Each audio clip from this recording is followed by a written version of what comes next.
And let's all close eyes and let's give thanks to God once again.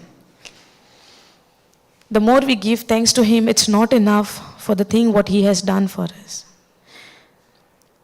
So let us all, in one accord, will give praise and thanks to Him. Anything from how we can give it to Him, because nothing can be compared what God has done for us.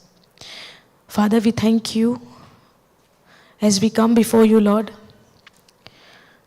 We are submitting ourselves to You, to Your word. As we are learning from day one on the topic called forgiveness, Lord, it is You who had done that first for us. That even when we were a sinner, You died for us. You have forgiven for us. You did not let the sin go unpunished. You have punished the sin, but on Your Son. You had compassion on us. You had that mercy on us. We thank You, Father, for Your unconditional love. As we are going to study more on Your written word, O Lord, we thank You and we praise You for giving us Your Holy Spirit to make us understand, to convict us of this every truth, the written word of God. Help us to open our hearts to You, O Lord, and receive every seed, that we take it on a good ground, Lord, which brings a multiple harvest in 100 folds. Your word says, Lord, as we receive the seed, we have to be patient in waiting for the harvest. Father, we thank You, we praise You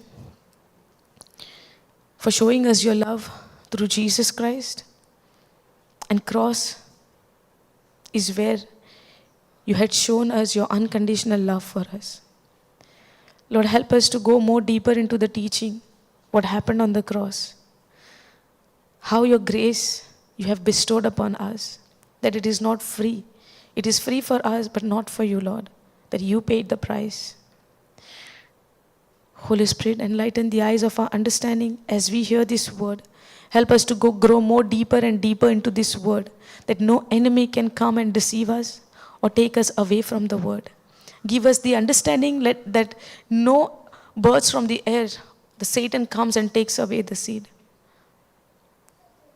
Father God, we thank You and we praise You. We make this prayer in the mighty name of our Lord Jesus Christ. Amen. Let's all be seated. Hallelujah. Thank You, Jesus. Praise You, Jesus. Hallelujah. Hallelujah. Hallelujah. Okay.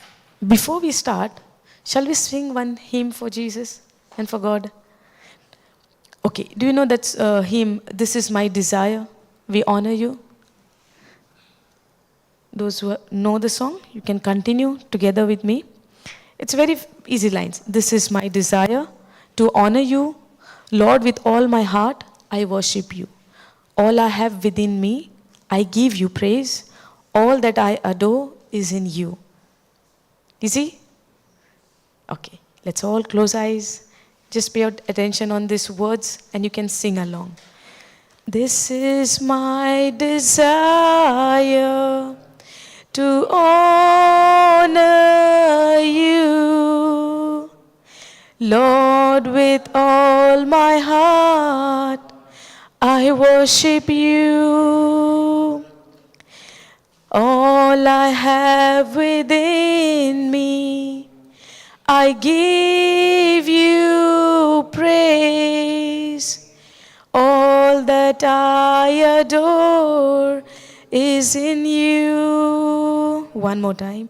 This is my desire, to honor You, Lord, with all my heart, I worship You. All I have within me, all I have within me, I give You praise. I give You praise. All that I adore, All that I adore is in you. Lord, I give you my heart. Lord, I give you my heart. I give you my soul. I give you my soul. I live for you alone. Every breath that I take, every moment I'm awake. Lord, have your way in me. Lord, have your way in me. Lord, I give you my heart. I give you my soul. I live for you alone. Every breath that I take, every moment I'm awake. Lord, have your way in me. Lord, have your way in me. Lord, have your way in me. Lord, have your way in me. Thank you, Jesus. Thank you, Lord, for your presence in this place. We welcome you, Lord, into our heart. Lord, have your way in me. We surrender ourselves to you. Prepare us, O Lord, whatever may hear from your written word. Help us to be bold and confident enough to submit ourselves to you and obey your word and do according to your word, O Lord, by the power of your Holy Spirit. Lord, you have your way in us. Let your will be done, Lord. Not my will. Let my will be submitted to you, and let your will, your desire come to pass. You have a plan and purpose for our life, O Lord. Let it come to pass, everything. The beautiful and wonderful things what you have for us. Thank you for your unconditional love for each and every one of us, O Lord. It is your love which is strengthening us, empowering us to sit over here and to listen to this word, O Lord. Whatever may be your decision for our life, O Lord, help us to say yes to your word. With your power, with your grace, O Lord. Father, we thank you. We praise you. You have your way in us, O Lord. Thank you, Jesus. Hallelujah. Praise God. Thank you, Jesus. Okay. How we have learned, praise God, how we have learned about the younger son on that day. Yes? Do you remember? Do we remember this? We have learned on younger son that he has gone far away from his father. Yes? He had gone far away from his father. Okay, before we start there, I would like to ask you, these 3 days we are learning on forgiveness. The day one, the first session we had on the younger son story. Correct, no? Then we continued on forgiveness, that forgiveness is by faith. Yes or no? The true forgiveness by true repentance. Correct, no? And then you have to confess your sins to experience that forgiveness. Yes or no? I want response from you all. If you all are not responding, then how will I know you all understanding? The Lord is, I'm not listening only your answers, even the Lord is seeing the honesty and that, how to say, the excitement of our heart that we are really here, longing to know from Him more, longing to know His word, desiring to receive more from the Father. Not the wealth, but His love. And His love has been already, shed on us, bestowed on us 2000 years ago. God is not going to love us based on our action, but God has already loved us so much so that He did not even hold His Son back in giving us. He gave us. Without grudgingly, unconditionally, He loved us that He gave His only Son. Hallelujah. And His Son did not come to enjoy the things of this world, but He came to die on the cross, to shed His blood on the cross. Do we even really know what Jesus did for us? We see, right, when Jesus has given the example of the lost son, the parable, the story of this prodigal son, that he left his father, went far away, thinking that he can enjoy his life more good away from his father. But then also we saw, he finished everything, whatever he had, because being in the Father's house, there is abundance, there is no lack. But if you go out of, Father's house, go away from, the Father, you are tapping into the worldly system. Because worldly system, unless you earn, you will not get it. Are you understanding? The world system, unless you work hard, you earn your things, you will not get it. But in Father's kingdom, you believe in what God has given you. You believe in what God has done for you. Hallelujah. And when you believe, you just give thanks, and it gets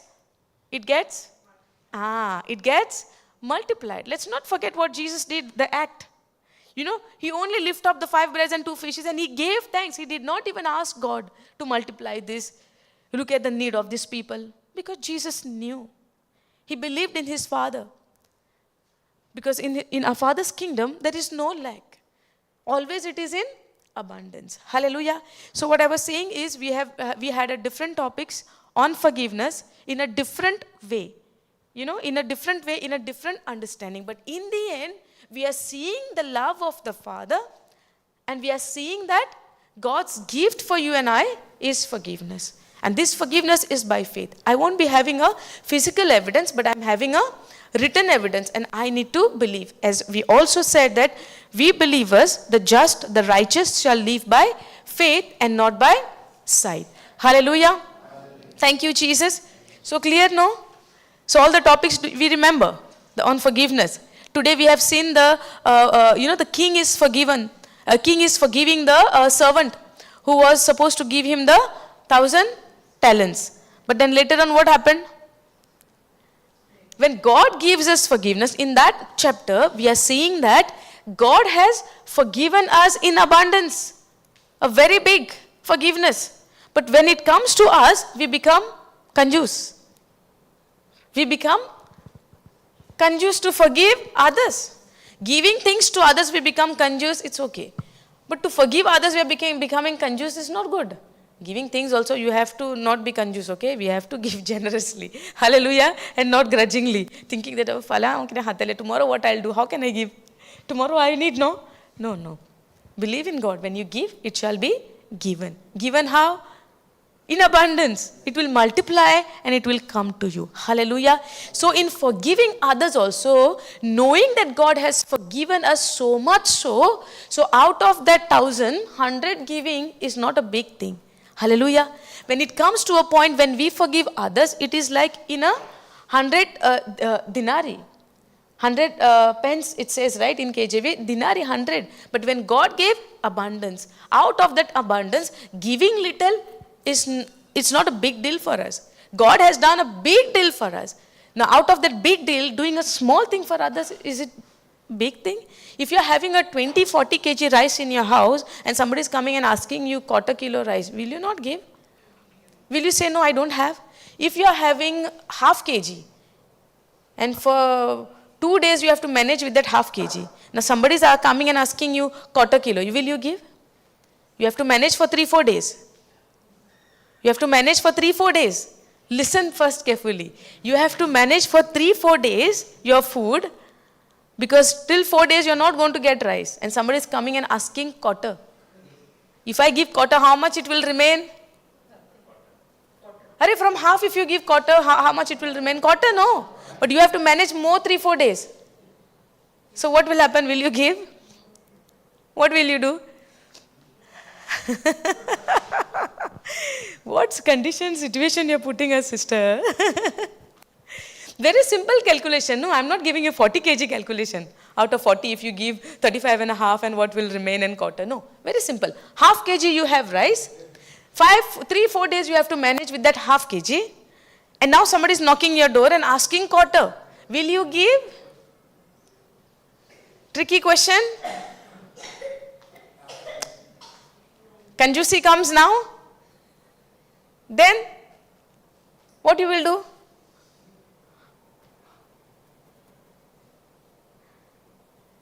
Will we give? So much you are thinking, I got the answer, you will not give. No, yes, no, everyone is just looking at me, staring at me. No expression, nothing. So if no expressions means I got my answer very clearly, nobody will give, even I will not give. Now to at least say I will not give. Will you give? Still no answer. We will give or no? I will give, surely. I will not give, surely. I will say I don't have, you check another neighbor's house. Now what about you? Will you give? and stay hungry for the rest of the 3-4 days? No. Nobody will give, no? Why you are scared to give answer? I will give or not give? Give or not give? I will not continue till you say. You will give or no? No, right? The fact answer is no. Because you have a small child in your house. If you give what, I will feed my child. Yes or no? Forget about me. My child has to eat also, no? So you will not give. Why you will not give? Because you have very little. But now if you have 40 kg and somebody is asking quarter, now you will give? Without even saying, come, I will give you 1 kg. No, 2 kg, no problem. I have a lot. Yes or no? In the same way, I need to understand first how much my God has forgiven me. When I know how much my God has forgiven me, out of that, it is very easy for me to give that 100 dinari to somebody else. Hallelujah. Now when we saw the life of this younger son and his father, we saw what has happened. When the son said, Father, I want my share, you give me. I want to go, I want to move out. Okay, father divide the share, give his share. He leaves the house and he goes far away from his father. And his father knew what he is going to do in the far country. Because our God knows, when we depart from him, what happens? When we depart from him, what happens? Do we live our life according to his way? According to his word? Or according to his standard? His nature? Or when we go far away from him, we are living according to the world standard, world system, world ways, which is exactly opposite to the God's ways. Hallelujah. So when we saw how this son, when he went away from his father, he lived a wild life. We saw that word in NLT translation. He lived a wild life. When he went away from his father, he lived a wild life. There is no way anybody can forgive this son when he comes back. The second thing what we saw, the father was standing, always watching unto that path from where his son could come with that hope. Hallelujah. Now when we see this, sign in this parable, where father is seeing and waiting for his son, in the same way we understand by this parable that even though we are far away from our father is waiting for us in that hope that my child will return to me. Hallelujah. Thank you, Jesus. But at the same time now when he is returning, 20th verse tells us, can we go to that parable? Luke 15. 20, verse 20, you can go.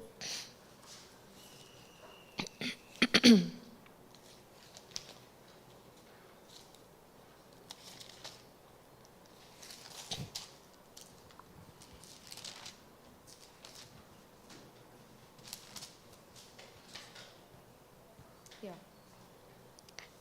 And he arose and came to his father, but when he was yet a great way off, his father saw him and had compassion. Did you learn something on this compassion? Did we learn something on this compassion today? And what is compassion? We learned, right? Today we learned something on compassion. Morning, Brother Jude has explained us what is compassion. Then again we saw in this previous session also, she has explained us compassion. The king had a compassion on the servant and forgiven. When there is compassion, there is forgiveness. Yes or no? Even over here we see, and he arose and came to his father, but when he was yet a great way off, his father saw him and had compassion. Hallelujah. It's not a pity, it's a compassion. Today we have heard in the morning session that there is a difference between compassion and pity, having pity. There is a difference. When you have a compassion, there is a difference in that. Hallelujah. But when the Bible tells us God is a God of compassion, but we need to understand what is this compassion. Today we also learn, in these days we are learning on this forgiveness topic only. Forgiveness is something when you are ready to forgive to someone, there is a penalty is there to pay for the one who forgives. Hallelujah. The way we have seen the example in the previous session, when the king said, king had a compassion on the servant and he forgives him, That does not mean that he does not pay what he was supposed to pay. Hallelujah. So when there is a forgiveness, there is always a payment. When there is a forgiveness, there is always a payment. Which is the person who has been forgiven, that person does not pay that. When I also get ready to forgive someone, there would be something for me to pay the payment. We have taken the example when something has happened on the road. If somebody comes and, hit on your vehicle, on your car, and when you ask him, it's your fault, give me money. That person says, no, I don't have, please, I'm sorry, forgive me. When he says, I'm sorry, forgives me, you look at his condition, you also see that he cannot pay this much amount. He cannot pay the penalty, he cannot pay, the damage what he has done. He cannot pay. That person has done a damage, but now he cannot pay. Now the person whose thing was damaged, he is having compassion on him. Okay? He's not having pity, he's having compassion on him, and he's telling him, it's okay, I forgive you, I will pay. Whatever damage is there for my car, I will pay. But who is supposed to pay? The one who made the damage. Yes or no? But if this person, the owner of the car, is telling, I have pity on you, very sorry, I know you can't do it, but you have to do it. I'll take you to the police otherwise. That means he has forgiven. He has forgiven. So forgiveness, when the forgiveness is there, there is always, you have to do the payment. Now when we see in the king's life, king had a compassion on the servant and he has forgiven him. That means left him. He went free. He did not pay anything. The latest story is the different part. But the previous one I'm telling, when he was letting him go without payment, that means he had a compassion and he said, it's okay, I forgive you, you go. Now over here, when we relate to this, again we are getting the same word, compassion. Compassion is what? It says, whenever I see a person in a sorry state, he can't help himself. We were all sinners. We were all unrighteous. Nobody was righteous. No, not one. Everybody was a sinner who could not save themselves. Yes or no? There comes a grace of God in the picture. Hallelujah. He had mercy on us, that he gave his grace. He bestowed his grace upon us, over us, that we are forgiven by Jesus paying the penalty for our sins. Hallelujah. So now, the example we have taken for the rice is we can relate to Jesus. That means Jesus has, because of his sacrifice, God has forgiven us with so much. Now when somebody comes against me or do something wrong to me, I know what God has done for me. Yes or no? So in my house, the whole house, my heart is full of forgiveness from my Father. So it's full. So out of full, it's nothing for me to give somebody to forgive. Hallelujah. Because forgiveness is what you have, then only you can give. If you are full of bitterness, if you are full of anger, if you are full of strife and envy and hatred, will you forgive? If all of these things is there in your heart, the jealousy, strife, anger, bitterness, hatred, can't see things are happening good with others, if those things are stored in your heart, you have made those things deep-rooted in your heart, will you be able to forgive? No. No, right? Now, this boy, when he has left his father's house, he did not have any hatred or something in his heart. He was having what? I want to go and enjoy my life. Yes or no? Now, when we focus on the life of this younger son, one more story comes, in my mind.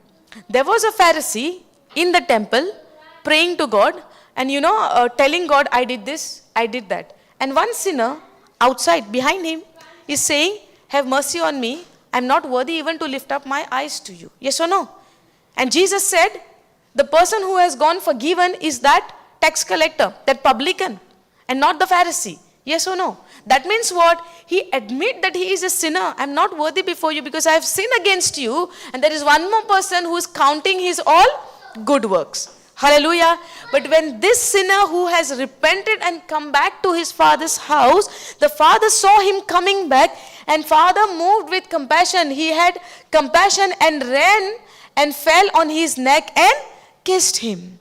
Compassion. If father had pity on him, my son is coming back, I have to do something. Let him be as a servant. Let him take a bath and stay with the servant.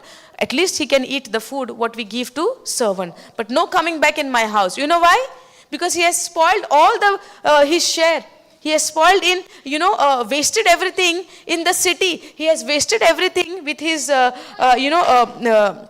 with the intention of enjoying his life, going away from his father, taking all the share. He's thinking that I will go outside and do everything, whatever I want. In that thinking, he has went. But when he comes back, father knows his heart, that he has repented. Because when he comes with the situation, he caught up into famine. Do you remember that? He caught up into famine, and there was no food, there was nothing, there is no work for him. He ended up into living with the pigs. And if you look unto the Jewish culture, pig is something which is not there. It's unclean animal for them in those days. But this man who was Jewish ended up into living with the pigs. And when he comes back, think about his Jewish father, who was a leader, the head, and the man in authority is falling on his son's neck and kissing him, hugging him, holding him with that compassion, even forgetting their culture. That pig is the unclean animal. They are not supposed to touch them or even eat them or nothing. There is no connection for the Jewish people in those days. Hallelujah. Because that animal was counted unclean for them. In spite of that, his father had compassion on him, seeing that my son is coming back. If you go to the 10th verse, go to the 10th verse.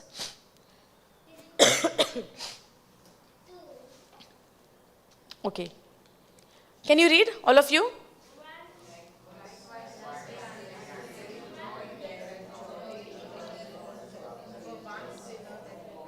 What is there in the presence?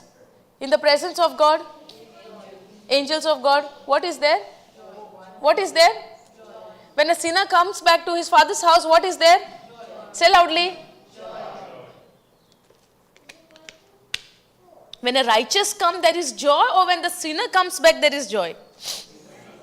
So which category are we coming? In the righteous one or in the sinner one? Hallelujah.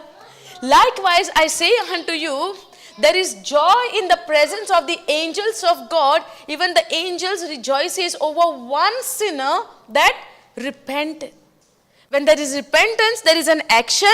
You change your mind. You come back to your senses. And when you come back to your senses, that is repentance, you come back to your Father. You come back to your God. You change your mind. You change your thinking from the ways of the world to the ways of the Word. Hallelujah. So I might be listening to the Word of God sitting here. But if I don't take a decision of repenting and changing my mind, and I might even say I have changed my mind, but there is no action. Can we call that repentance? When I say, and when I, understand, when I receive this, yes, Lord, I receive your word, and I make a decision of changing my mind. When I change my mind, by default, the second step is your action. Hallelujah. For example, you might be delighting before you come for the retreat in so many things. Maybe the things of the world. Yes or no, we have a lot of things. We have taken one major example of the mobile phones. You might be delighting yourself, wasting your time and spending your time hours and hours on your phone. But now, after knowing the word of God, you have seen how God has, received you. There is a joy in heaven when you say, I'm repenting now from, repenting is your changing of your mind. So now when you change your mind from the things of the world, now when you come to a realization, this is the gadget or this is something which was taking me away from my Father, and I'm not going to follow those ways again, which takes me away or takes me far away from my Father. I don't want to be. Because with my Father's house, there is rejoicing. In my Father's house, there is in fullness. In my Father's house, there is no lack. In my Father's house, the first thing what I have is His love, is His unconditional love. And how do we know that? Even though when He comes back, the Father never tells him, go and have bath, or you pay everything, you be as a servant, you pay everything, then I will receive you, because you have destroyed everything. You have taken your share, then now you don't have any share in this house. Whatever belongs to you and your brother, I have already divided. Now whose share I want to take it? Did He say anything of those things? No. Yes or no? And for us, when it comes to forgive somebody, how many times I have to forgive? If my husband is doing one mistake for 100 times, and somebody would come and counsel me and say, no, you have to keep on forgiving. How many times It's been 6 years. I'm forgiving. And he's doing the same mistake. Is it happening? You don't know, sister, what is happening in my life, in my marriage life. Easy for you to say forgive, but you don't know what my husband is doing or my wife is doing in the house. Happens? But what about the Father? The loving Father. When it comes to loving Father, the Almighty God, the Father, who is love. God himself is love. Now, apart from love, he does not have anything. Yes or no? He can only love you. When you repent and come back to him, instead of giving anger, hatred to you, he gives only love, because God is love. If my Father is love, is it difficult for me to give that same love for others?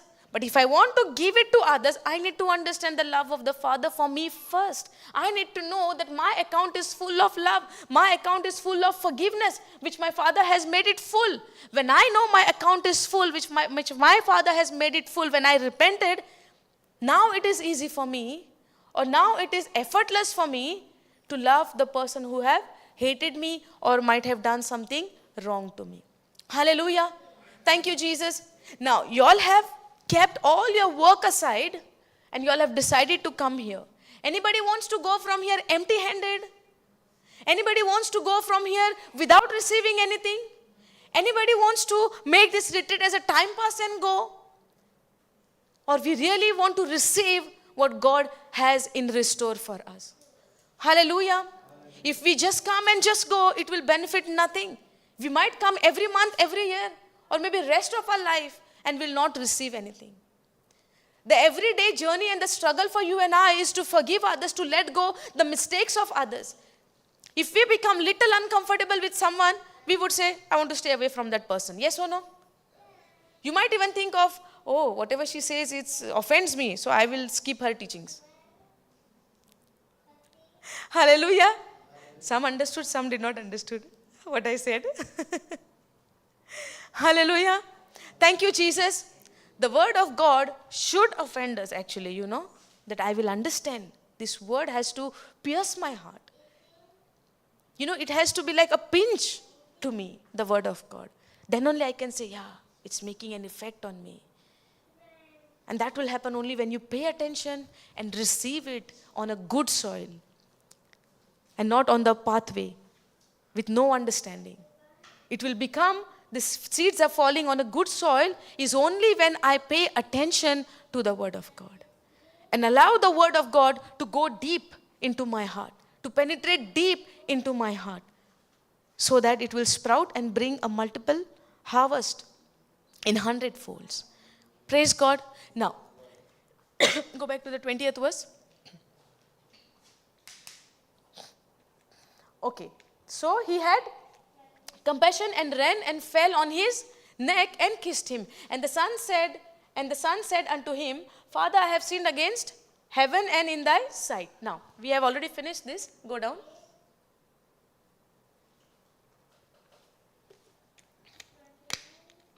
The first thing what we see, the love of the Father.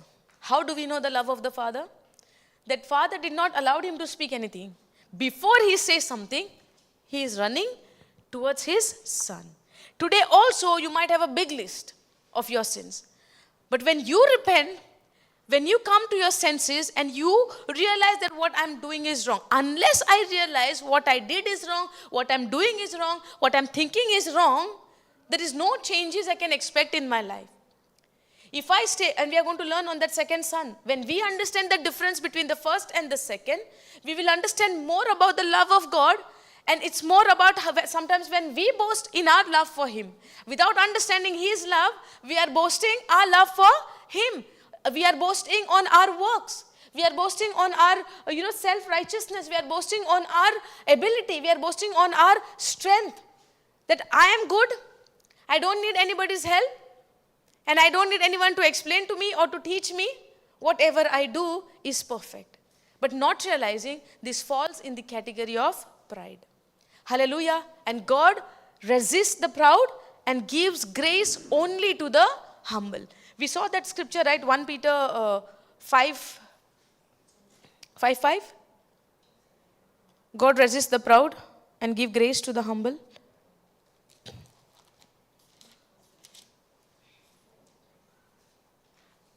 1 Peter 5, 5. For God resists the proud and give grace. Yeah, in James also it's the same thing is there. And give grace to the humble. In 1 Peter 5, 5 tells us that God resists the proud. Now, about the proud we'll go after a while, but now God gives grace to the humble. Now, when this younger son comes to his father, did he receive the grace? Did he? Today morning you all learned on grace, right? Now, don't tell me you all forgot. Huh? Today morning story only it is. Morning brother explained about the grace. Now, what is grace?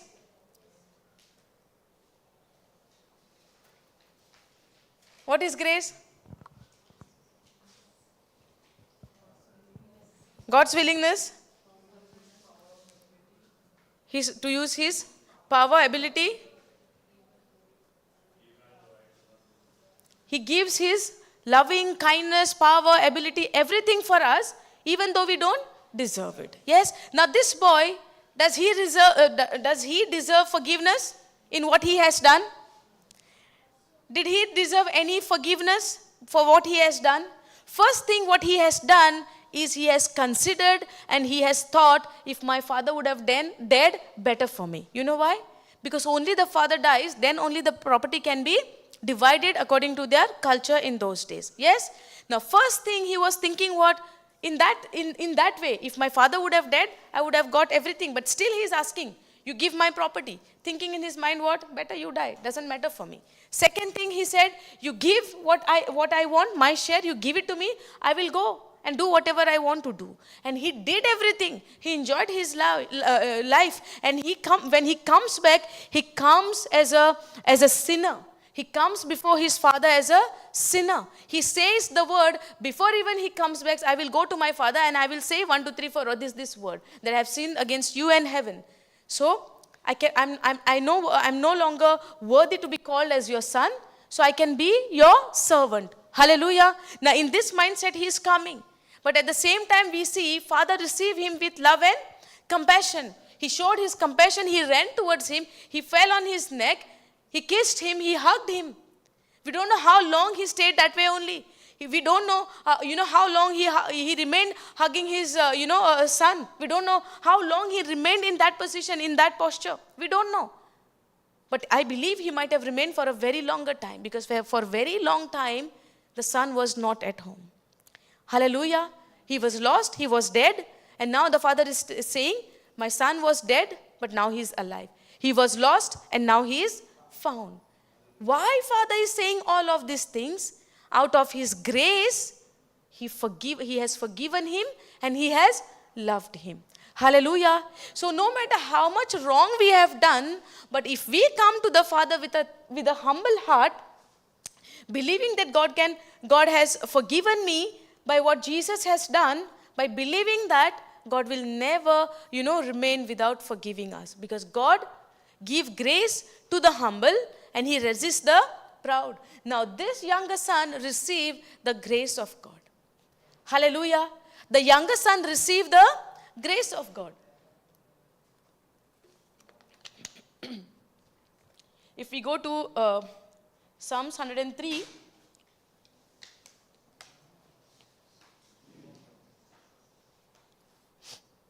verse 8.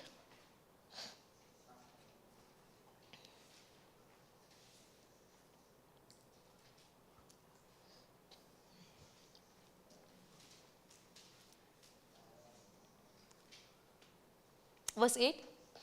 Okay. The Lord is merciful and gracious, slow to anger, and plenteous in mercy. Can you go NLT? The Lord is compassionate and merciful, slow to get angry, and filled with unfailing love. God is compassionate and filled with unfailing, and He is slow to anger, and He is compassionate and merciful. Hallelujah. Because of His mercy, He had mercy on us. He has forgiven us, because God knew what is the punishment of the sin. Hallelujah. Because sin cannot go unpunished. If God would have remained, not had sent his son, the punishment for you and I, we were supposed to pay. Hallelujah. And the death what Jesus died, paid the penalty, and the penalty of the wages of sin is what? Death. The wages of sin is death, but the gift of God is eternal life. And this eternal life, the grace and forgiveness, everything we have received because of whom? Because of our Lord Jesus Christ. Hallelujah. That's why knowing what Jesus did is very important. Now, when we say, right, the gospel of Christ, the good news, hallelujah, why it is called good news? When we look unto the cross, it looks like bad news for us. When we look unto the cross, it looks like it's very painful. But if that was not painful, you and I would have not received that forgiveness. You and I would have not experienced the love of God. We would have been always into that fear. God will punish me now. God will punish me now. But when we come with an humble heart, God is slow to anger. And he is full of mercy. And the Lord is compassionate and merciful, slow to get angry, and filled with unfailing love. God is always love. But when it comes to sin, God cannot resist it. Because he said it in the beginning. If you eat the fruit of the tree, the fruit of the knowledge of good and evil, you will surely die. The very clear words of God to man, that you will surely die. Surely dying means you will get separate from him. And he said the wages of sin is what? We said death, right? The wages of sin is death. You get separate from God. And when you get separate from God, you allow someone else to take over your life. Who is that? कोणतं? कितल्या जणांच्या लाईफान तो शिंगात घेऊन आयलो? In how many of your life the devil come with the horns? Did you see devil with the horn? How did you see? How do you see devil is speaking to you? Through whom? In the mind? Only in the mind? In a different way, you will not even understand. Maybe through your good friend. Maybe through someone who is very close to you. That's why you say, I felt very bad what that person says to me. I thought that person is very close to my heart or very good to me. But today that person said so and so. But you don't know who spoke through that person. Yes or no? The desire of the enemy is always to put you in depressed, to make you sad, to make you unhappy, or to steal that joy. The work of the devil is to steal your joy, to steal your peace, to steal that love what you have in you, to steal that comfort what God has given you, to steal that everything and make you and keep you always depressed and disturbed all the day of your life. Hallelujah. Thank you, Jesus. Are you understanding? And we are thinking, no, my friend said this, my mother said that, my husband said that, my wife said that, but we don't understand through them who is speaking to us. Now, if I have kept the word of God deep in my heart, can the devil take advantage of mine anymore? He might take it in a different way. But you need to understand how to overcome that. Because to overcome that, God has given us his power, his ability. Hallelujah. Now, once this boy was been deceived and he was been taken out from his house because the devil has shown him what? The beauty of this world. Yes or no? And it has made him so much so convinced that in your father's house you cannot enjoy. If there was no enjoyment in his father's house, then why did he come back? We have to learn from that. Many a times we think when you go for the word of God or make yourself, engaged in knowing the word of God, it would look like for you, I'm stuck there. I cannot do any other things of this world. I cannot even enjoy anywhere. You might think in that way. That is why people walk this journey in the word little bit, little journey they walk, and in the middle they give up. And why do they give up? The reasons of this world. Yes or no? Because even for me, it same happened. When I started in the beginning, it was wonderfully I started. But after 3 months, again, 4 months I got disappeared.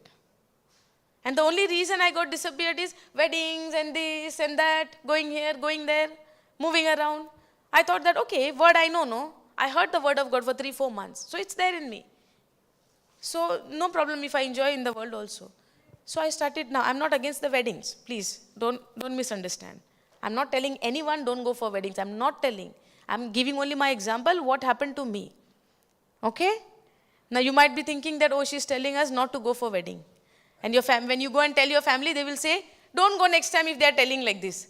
Then what about your wedding then? Those who are not married. Hallelujah. So I'm not telling that don't go for wedding, but I'm telling that I got so much so in that celebration, in those parties and all, I forgot the word to spend time. Thinking overconfidence, thinking the word is there in me, I know. Thinking that I'm in the circle. Did not realize that I got drifted way away from the word. Hallelujah. And then when I came back to my senses, and then again I said, Lord, please, I don't want the things of this world. There are a lot of choices I have in my life. But at the same time, the Spirit of God empowers me. The grace of God strengthens me. Because there is no joy away from your Father. There is no joy away from your Father, away from Jesus. There is no joy for you. You might have the happiness in this world. And we have seen from the life of this younger son. There is lot for you and I to learn from the life of this younger son, because we are getting trapped in this situation. But at the same time, when we will move for the elder son, now is the time for those who is in the word, claiming again and again, I am in the word for this much years. I am in the word for that much years. I know this, I know that. Hallelujah. And we don't even realize we have already tapped into the character of this elder son. Hallelujah. So both is dangerous. Either this side or that side. Both is dangerous. But one thing is there. When you come to God with that humble heart in repentance, God is there. He is compassionate to forgive you, because He is slow to anger and He is rich in His mercy. Hallelujah. But when you repent, there is an action that you return to God and take the ways of the word. Take the ways of your Father. You follow the ways of the word of God. There is no turning back. That's why we have that song, right? I have decided to follow Jesus. No turning back. This song is not only to sing just because I know. You have to mean it when you say. You have decided, I have decided, no turning back. Just like how Paul said. He said, I'm crucified. No turning back from me. Even if I live for Christ. Even if I die for Christ. Even if I'm there, I'm with Him. Even if I die, I'm with Him. That is his confidence. This is the place where you and I have to reach. This is how we need to engross and get into the Word of God, so much so that no distraction of this world can deceive us and can prove us in the Word. It's okay, you are there in the Word, right? Also, you can enjoy this thing. There is no problem. Many times people will tell you, it's okay, that is fine. But if you see anything against the Word of God, it's not fine. That is only a trap for you and I. Just like how this boy, the younger one, thought that I can go in the world, I can enjoy everything. I'm not feeling comfortable. But what happens in the end? He comes back to his father. Hallelujah. Now, go down. Go back to this. Luke 15, 23, 24, you go.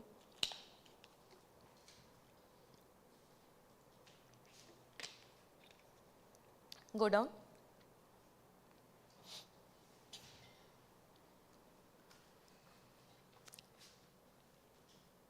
Start from 25. Meanwhile, the older son was in the fields working. When he returned home, he heard music and dancing in the house. And he asked one of the servants what was going on. Your brother is back. Such a great news. The one who was lost. What father is saying?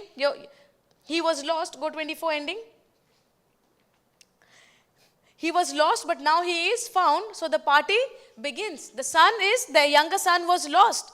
The brother of the elder son, the younger brother was lost, and now he is found. Now the party begins. Now meanwhile, the older son was in the field. He was working. Now whose field he was working? Father's field working. Very obedient. Yes or no? Elder son is obedient or no? Do you want to be the obedient child of the Most High God?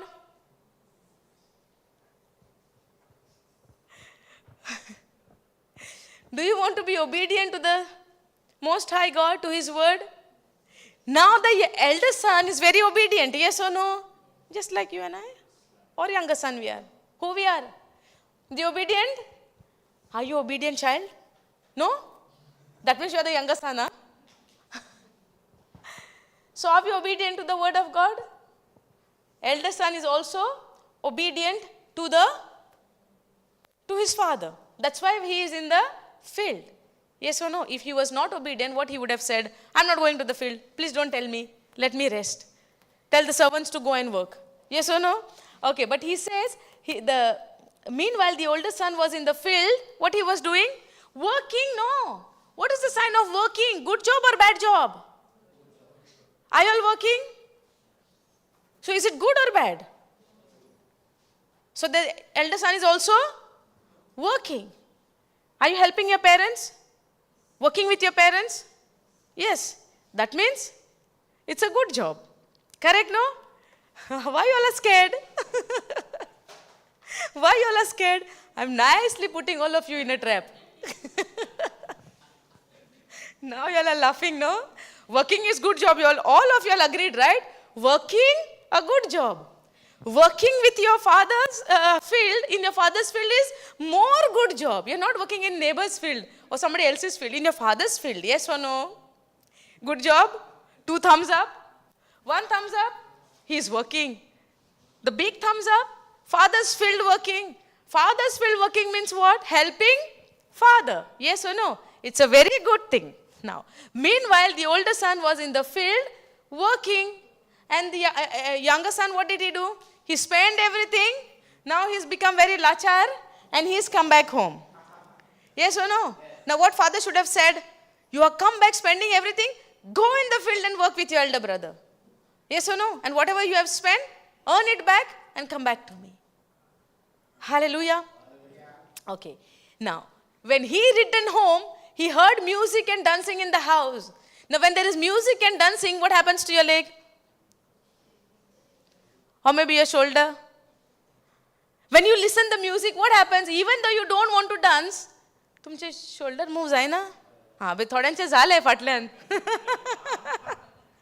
Some people are already dancing. The moment you hear the music, even the children, if you see, right? My daughter, our house is little bit on high mountain, sort of. And on the roadside, there is a villas. Okay? In that villas, guests are coming to stay. And when they come, what they will do? Play the music. Yes or no? They play the music. 4 years old child. Does she know anything about music? Does she know the words, what they are singing? No. But even though I'm busy with my work, I see her. She's dancing. Okay? I don't want to dance. So she's dancing, and I did not know why she's dancing. Suddenly my attention went there. The music is there, she's listening to the music and she's dancing. So when we listen to the music, immediately we'll get angry or we'll dance. Or your body will move. And especially when you know the wordings, you will enjoy, right? Do you go for any functions and all? Do they play music or everybody is silent?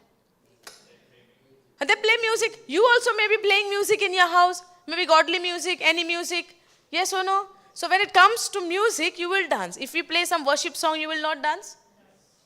You will dance, right? So now when the music come, he heard the music and dancing in the house. So on the way only he started dancing, and he entered into his house, knowing that what sort of music is this? Let me also take part in this. Hallelujah. Now, meanwhile, the older son was in the field working. When he returned home, he heard music and dancing in the house. And he asked one of the servant, go down.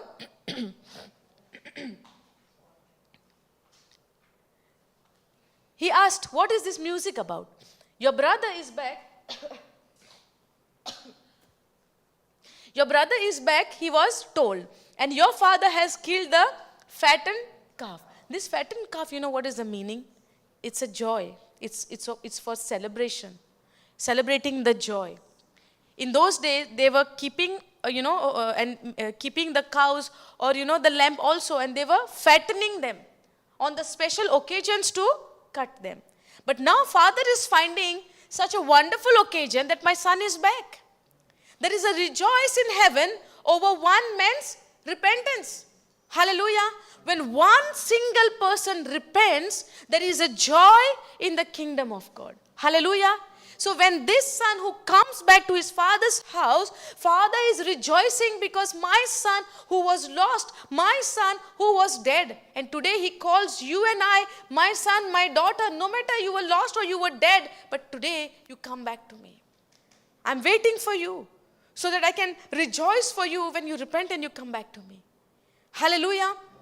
Now he says, killed a fattened calf means a celebration for the joy celebration. He was joyful, he's rejoicing, and to in that rejoicement he has asked the servant to kill the fattened calf for the celebration. Now, we are celebrating because of his safe return. He is alive. Come back, safe. Dead to the world, alive to God now. Hallelujah. And the older brother was so happy. Go to the 28th verse. And the older brother was so happy and wouldn't stop himself in going inside. What happened? The older brother was so happy, so rejoicing. He also joined for the party and enjoyed the meal. No? Go previous verse. Go previous. 26. 25. The older brother's son was in the field working. Is he not a good boy? A good elder son? Obedient to his father? Working his father's work? Helping hand for his father? Inside the circle? I mean in the house? Yes or no? Does this happen to us? Does this happen to us? I'm staying in my house. I'm staying with my siblings. I'm staying with my parents. I'm staying with my spouse. I'm staying with my children, at the same time doing all the housework, doing all my responsibility, but yet full of bitterness, thinking only I have to do everything. Nobody is helping me. All the neighbors and the relatives would say, such a good woman of this house. She's working, sending three children school on time, making tiffin for husband, taking care of the in-laws, taking care of the siblings, doing all the work. But nobody knows what is happening inside her heart. She's full of bitterness. She's full of anger. She's full of strife and angry, irritated. When you are irritated, is it the thing that you are in your heart connected to the Lord? Because God doesn't want the heart which is full of anger. Hallelujah. Which is full of bitterness. Because when you are anger, you are in pride. And pride is what? When you are self-centered, when you are self-focused, when you are self-dependent, you are in pride.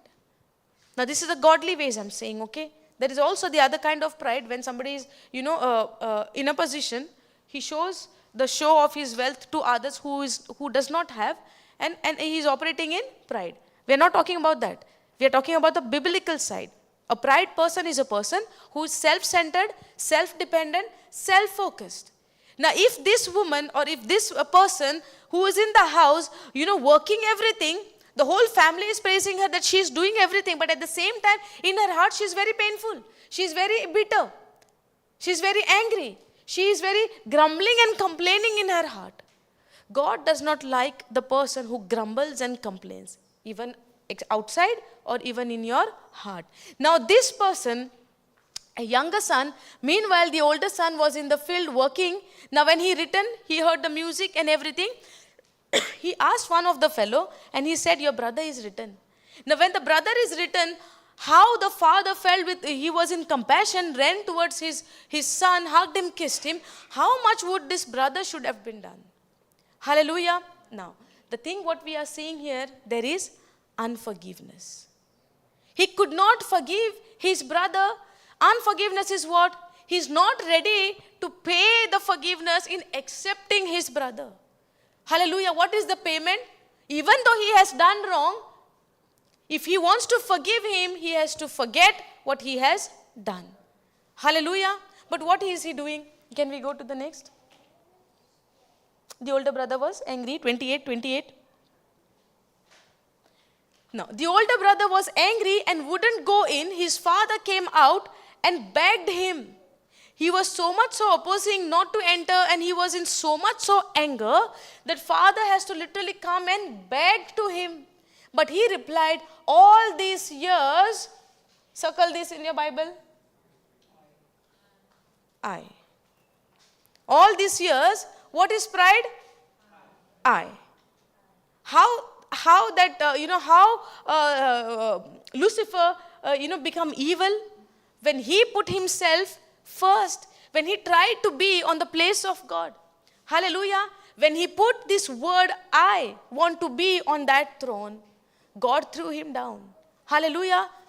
That pride, when he came in his heart, and pride start with all I.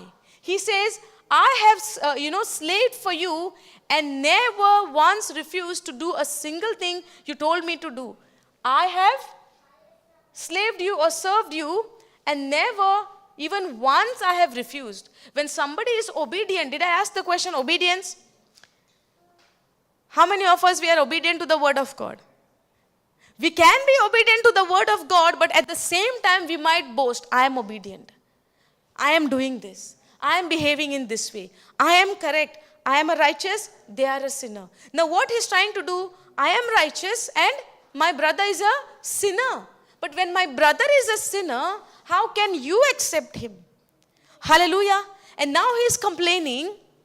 I believe that we are understanding the grace of God and also the pride when we allow to arise in our heart in unforgiveness.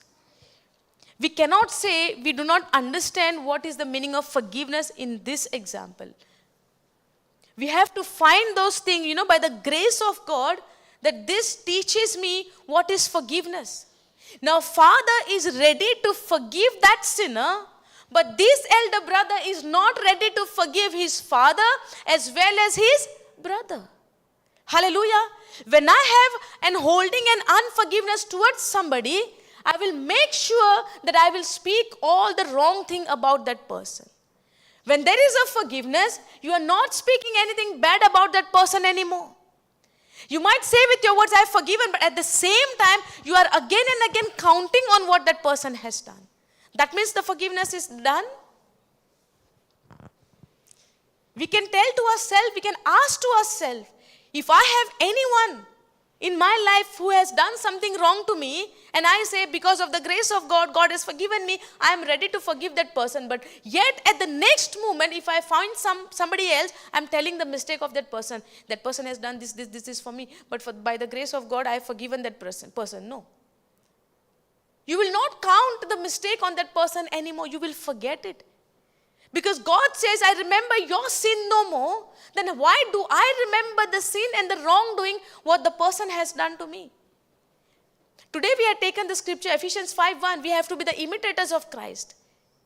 Because of Christ's sake, God has forgiven us and he remembers our sins no more. Then why do I remember the sin and the wrongdoing of my loved one has done to me?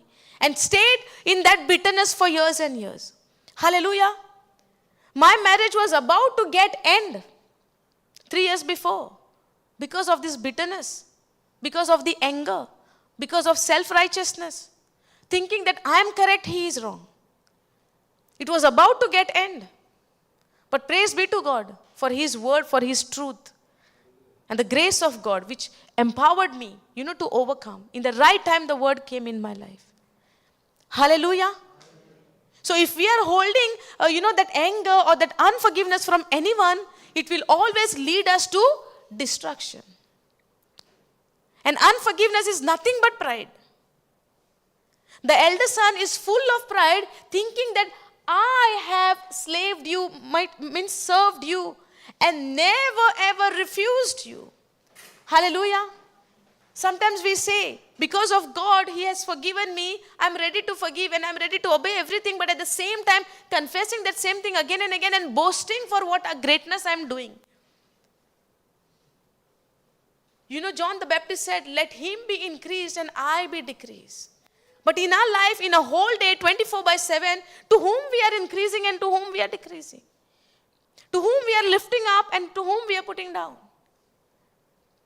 We can just ask this question to ourselves. In a day, how many times we are trying to lift ourselves up? to prove ourselves to others, to show ourselves to others that we are good. I am perfect. It's not me, it's my partner. It's not me because of my children. If I'm feeling that I'm tired of working and working because of my children, it's not the children, it's you. Because there is unrest in your heart. There is no love of God in your heart. If one child we cannot handle, I'm giving the children example because of me, okay? Because I have a child. I know what is happening. I know what I'm experiencing in my house. I know there are times when it comes that, it looks like you can't handle this. It feels like you have to leave, you should leave I should leave everything and go, and take a peace of mind somewhere. But today I'm telling you the truth. Praise be to God for this word. Because this word is a power which transforms you. Bring that peace of God in your heart. Hallelujah. If that is the case, how much God would have been tired taking care of the entire nation? Yes or no? Hallelujah. See, God's ways and thoughts, much more higher than our thoughts and our ways. He works mightily in every area. Our imagination also cannot reach there. Praise God. But we have to be so grateful and thankful to God for this written word. That through this written word, it would look like a dead words to us. But at the same time, if you believe, the Lord speaks to you through this word. Empowers you through this word. Hallelujah. Thank you, Jesus. We are so much so in a better time, that we have the confidence, the written word of God. There are times in those days, in the old covenant, they did not have the written word. Moses is the one who wrote. If we look into the life of Abraham, he has to live by faith. That's why he is called the father of faith. When he lived his life, there is no written word. He only have to depend on the voice or the angel who appears before him and gives him the word. That's how he lived his life. Yet he was called the father of faith. But now we have the whole Bible, the written word. But where is our level reached in our faith? Hallelujah. Thank you, Jesus. Now when we see this elder son, he said, but he replied, all these years I have served you. Never rejected even a single command of you. That means what? He's counting what he's doing to his father. Hallelujah. Now these are the words before father says anything. The first thing what we see the action of father for elder son is he begged him. Come, let's rejoice. Your brother is back. Come. I have received him. Because over one man's repentance, there is a rejoice in heaven. There is a rejoicing in Father's house. The fatted calf has been killed to celebrate the moment that my son who was lost, he is come back. There is one more parable which starts in this 15, the first verse onwards. The parable of the lost sheep. The Bible tells us Jesus came in search of that one lost sheep. It could be that you and I, that lost sheep, that Jesus came in search of us. To tell you, to search you, to find you and tell you, you were lost, my child, but today you are found. And there is a rejoicing in the kingdom because of you. You might have lost because of the philosophy of this world. You might have lost because of the lies of this world. You might have lost because of the knowledge of this world. You might have lost because somebody has deceived you. You might have lost thinking that there is a enjoyment when I go far away from my father, and you might have gone there. But even though you had gone there, Jesus came in search of you to find you, because he knows there is no rejoice in this world, but there is rejoice in Father's kingdom. Jesus said, you are of this world, but you live in this world, but you are not of this world. Today we saw in Romans 12 to do not be conformed to this world. Don't take the pattern of this world, but be you transformed by renewing of your mind. Hallelujah. If the word says we don't belong to this world, that does not mean you have to die and go heaven in that way. No. Even though you live in this world, you don't live like the ordinary people, the people who don't know Jesus. You have received something wonderful and beautiful that you are experiencing heaven on earth. There is a struggle for people to give forgiveness because they have not known God. But praise be to God that you and I have known God, that how much he loved us. That there should not be difficulty for us to give forgiveness to others.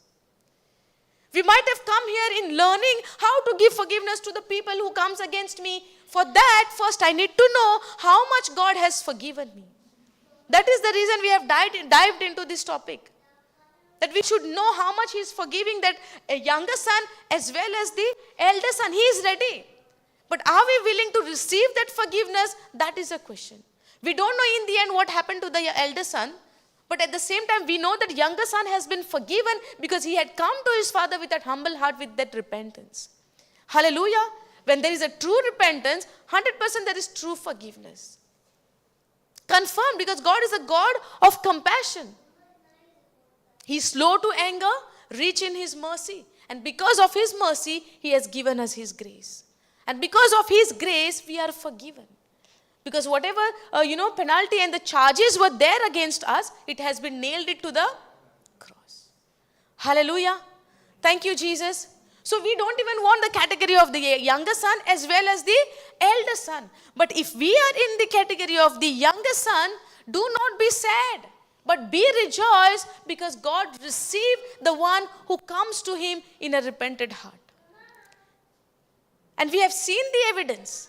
So never ever allow that condemnation or guilt to take over you, which tells you that God will not forgive you. No. If the devil comes and tells you God will not forgive you because your sins are very big, you bring this chapter before Him and speak it with your mouth. You confess it, you say. If you are telling me, speak to the devil and tell him. If you are bringing this condemnation, telling me, you're bringing this guilt to me, telling me that I am not forgiven, look what Jesus has said. Look what Jesus has done. Tell him to see the cross. Show him that he was been exposed and he has been disarmed, all the weapons from him. He was been stripped on the cross. The power what Satan has over us has been removed by Jesus.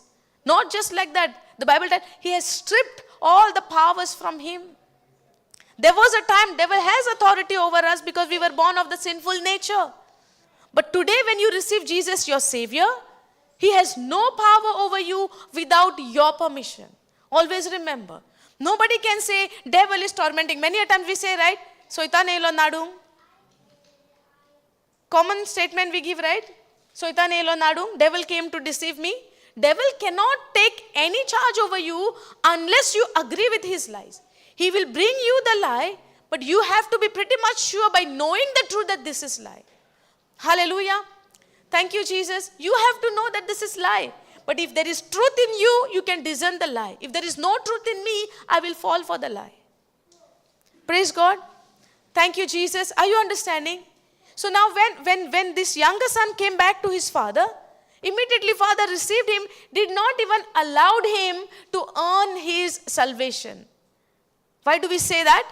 When father hugged him, kissed him, showed a compassion for him, that time son had not spoken a single word. Before the son comes and say, I am sorry, I am this, I have done this. Before even he could earn his forgiveness, father forgive him first. And after that, whatever the speech he has practiced, he was about to say. And father is not interested in that. Father said, come on, get the robe, get the ring, get the sandals, kill the fatted calf. This is what Father does when you and I repent. So if ever in your life, if the devil has bound you with that lies, today is the day every chain needs to be broken. No matter what is your past. God has forgotten.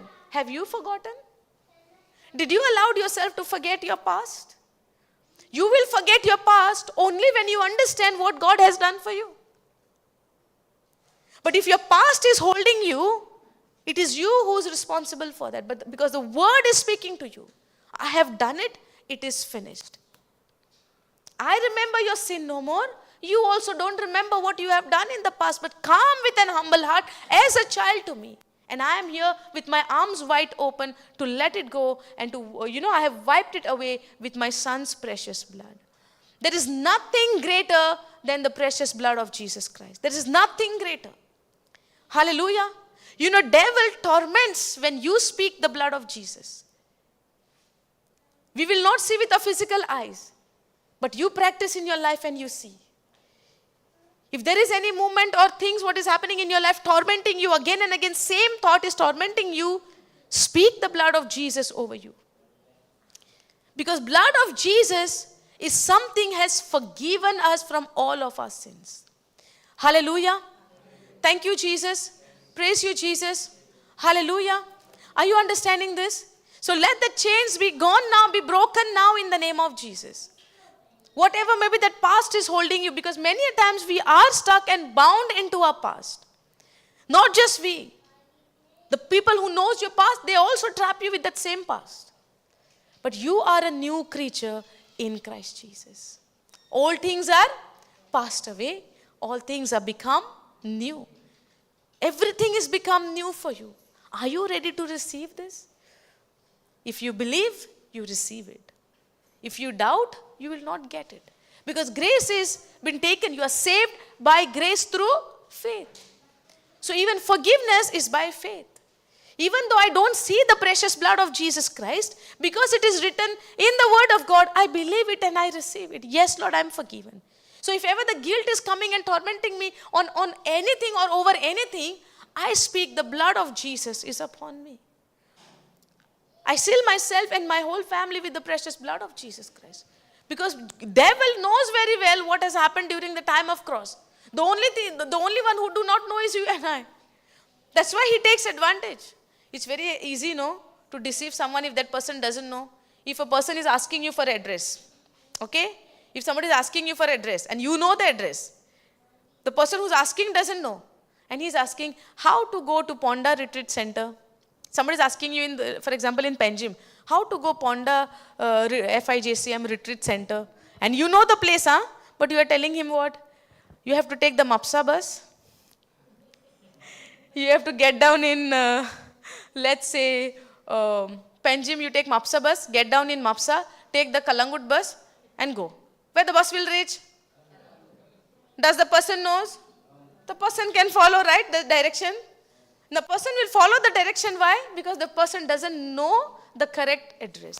But if the person knows the address, and if somebody comes to deceive him, Ponda, you have to go this way, this way, this way. He said, no, I know the place. You cannot deceive me. In the same way, know who you are in Christ Jesus through the written word of God. Where no enemy can come and deceive you and give you lie and direct you in a wrong way, or deceive you and puts you in condemnation. Hallelujah. So get to know the right address where you belong to. Get to know the eternal address where you belong to. Get to know who is your Father. Get to know who is Jesus for you. Get to know what Jesus has done for you. And now when the enemy comes, he does not know with whom he is messing up.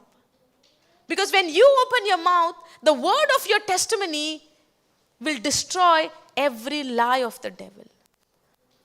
Because the victory, the weapon for your victory is the blood of the Lamb and the word of your testimony. Hallelujah. Thank you, Jesus. Are you understanding? This is the high time. It's not that, God, I want this, I am in loan, I am in this, I am in that.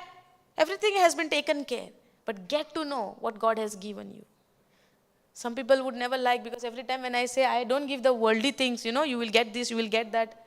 That is, everything has been stored in my spirit. What I tell people, by the grace of God, by the power of the Holy Spirit, by the conviction of the Holy Spirit, get to know where you belong to. Get to know. Once you get to know, right, people will give you the names after names, the list after list. You are like this, you are like that. But if you don't know who you are, you will receive that one by one, sit in the corner of your house and you cry.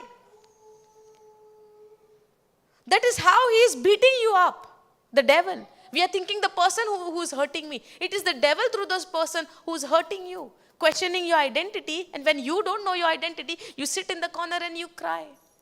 Pity, sympathy, self-pity, sympathy. But if you know, you get up as a Lion of Judah. Hallelujah. Be like that Lion of Judah. Show who you are in Christ Jesus to the enemy. Not by only your, just with the words, with your action as well. If I say, Jesus is my Lord and greater is the one who lives inside of me, and small cockroach come, I'm running with the fear. Is it? It should be like this. Are you following? There is no fear in me. I'm confident in Christ. Christ is my strength. The greater is the one who is inside of me. And small cockroach running for life from small cockroach. Overcome your fear by the word of God. Praise God. Thank you, Jesus. Okay, we'll get back to the elder son, okay? Now, but he replied, all these years, I have served you, slave for you, and never once refused. So it is not the works of yours which gives you salvation. It is not the works, no matter how much obedient you are. But if you have that unforgiveness and pride in your heart, God resists the pride. You cannot, experience the goodness and the joy of the kingdom of heaven. Because the elder son was living in his father's house, but at the same time, he had bitterness towards his father, his own father. But at the same time, he is doing. There are people, they go to the church, they read the Bible all the time, but if somebody does something, they are so much angry on that person. The elder son category. Now, I'm not condemning anyone, but this is the place where we fall into. We fall also in the category of the elder son. It is for those people, including me, if I'm doing like this and boasting and saying, I'm doing this, I'm doing that, I'm doing everything for the Lord. You might do everything for the Lord, but what matters is your heart condition. What matters is what you have stored in your deep down in your heart. To the deep inner core of your heart, what you have stored there. It looks like in the eyes of the world, in the eyes of the place and the city where they live, they were saying what? Elder son is very good, working in the field of his father. He is very obedient. He is working, never once refused. If you bring the action of this, both the son before somebody, who will be condemned and who will be punished? The younger, right?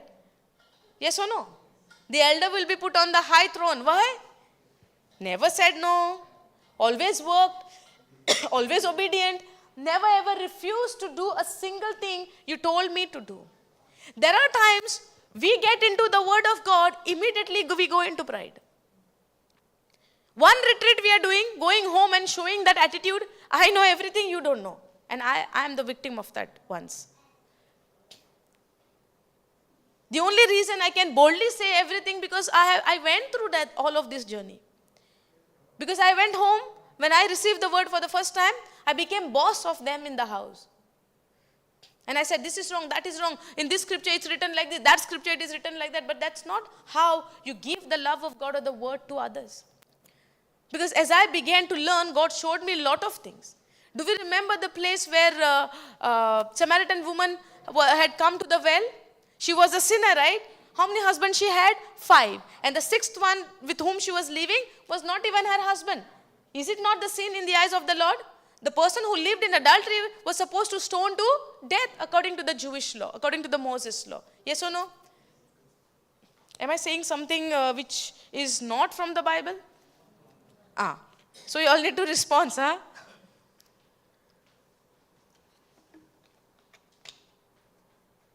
Is it okay living a life in adultery? Is it okay if you have husband and living with somebody else? If you are having a wife and you are having a relationship with somebody else, is it okay according to the Bible? Is it not a sin against the word of God? Yes. But when Jesus encountered this Samaritan woman on the well to the place when she had come, did Jesus told her ever, what you are doing is wrong? The Moses law says this. So you are supposed to be stoned to death. Did Jesus say that? He only said, give me a, go and call your husband is later part. But he asked something. Give me a drink. And she said, you being as a Jew asking we Samaritan a drink, do you even know? The thing what is against the Jewish and the Samaritan, there was no connection. They were hating each other. Hallelujah. They were hating so much so each other, they don't even take each other's name. That much they were against each other. Because Jewish, they were always, according to the law. There was no intermarriages, Jewish and some other caste. But Samaritan was involved in that. So the Jewish were hating Samaritans. Hallelujah. But Jesus was who? Jewish. Okay. So when he encountered her, when he met her, he's asking, give me a drink. We'll not go deep there. Huh? I just want to show that even when we are a sinner, when we become humble, God is ready to forgive us. So no matter what she had done, Jesus never condemns her. Jesus only says, give me a drink. That's how the conversation starts. And she said, if you know who I am, you will not ask me a drink. And Jesus said, if you know who I am, you will ask me a drink. Yes or no? Because the drink which I give, you will never be thirsty again. Hallelujah. Do you want that drink? Yes. His word is that drink. The Holy Spirit within you is that drink. His forgiveness is that drink. His unconditional love is that drink. His grace is that drink. Hallelujah. Thank you, Jesus. It's so beautiful. When we, study the Word of God or listen to the Word of God, spend time, if we pay attention, the thirst, when we have a thirst of a water, and when you drink that water, one sip, how do you feel? So relaxed, so calm down. When you pay attention to the Word of God and receive the Word in your heart, it is more than those feelings, those experiences. When you are thirsty on a dry ground, the Word of God is falling. Tap, tap, tap, one by one. And you are feeling so satisfied in your heart. This is what I wanted and nothing else. This is it, what I wanted, which satisfies my heart, my soul, my whole life. I don't want the pleasure of this world, but I want my Jesus, who satisfies my thirst of my soul. Where I don't know the purpose of my life, but my Jesus brings that purpose for me.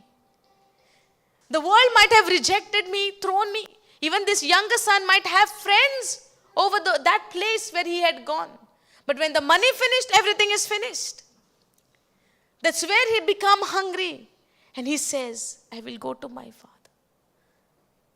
Hallelujah. He came to his father because of his stomach hungry. But Father is seeing the hunger of his soul, his spirit.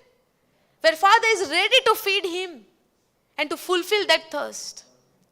When we see this Samaritan woman who did not have, she was so shameful, feeling ashamed to go out, that she has chosen the wrong time in that hot sun to go to get the water. She might have been broken in her spirit. She might have been broken in her heart that nobody loves me. Why even did I got married with the 5 people? She might be longing that love. She was seeking that love which she did not get from one person. At the same time, we also do the same thing. If I don't feel comfort with one friend, we go to somebody else. There also, if something happened, we go to somebody else. And then there also no chance, we go somebody else. We are seeking that love and affection and that comfort from outside, not realizing no world can give you the comfort what our Heavenly Father had given us through our Lord Jesus Christ. Hallelujah. The worry and the anxiety and anxiousness of this world will never end. But if I stop that and start focusing on Jesus, He is there to fulfill the desire of your heart and fulfill that thirst what has been arose within you.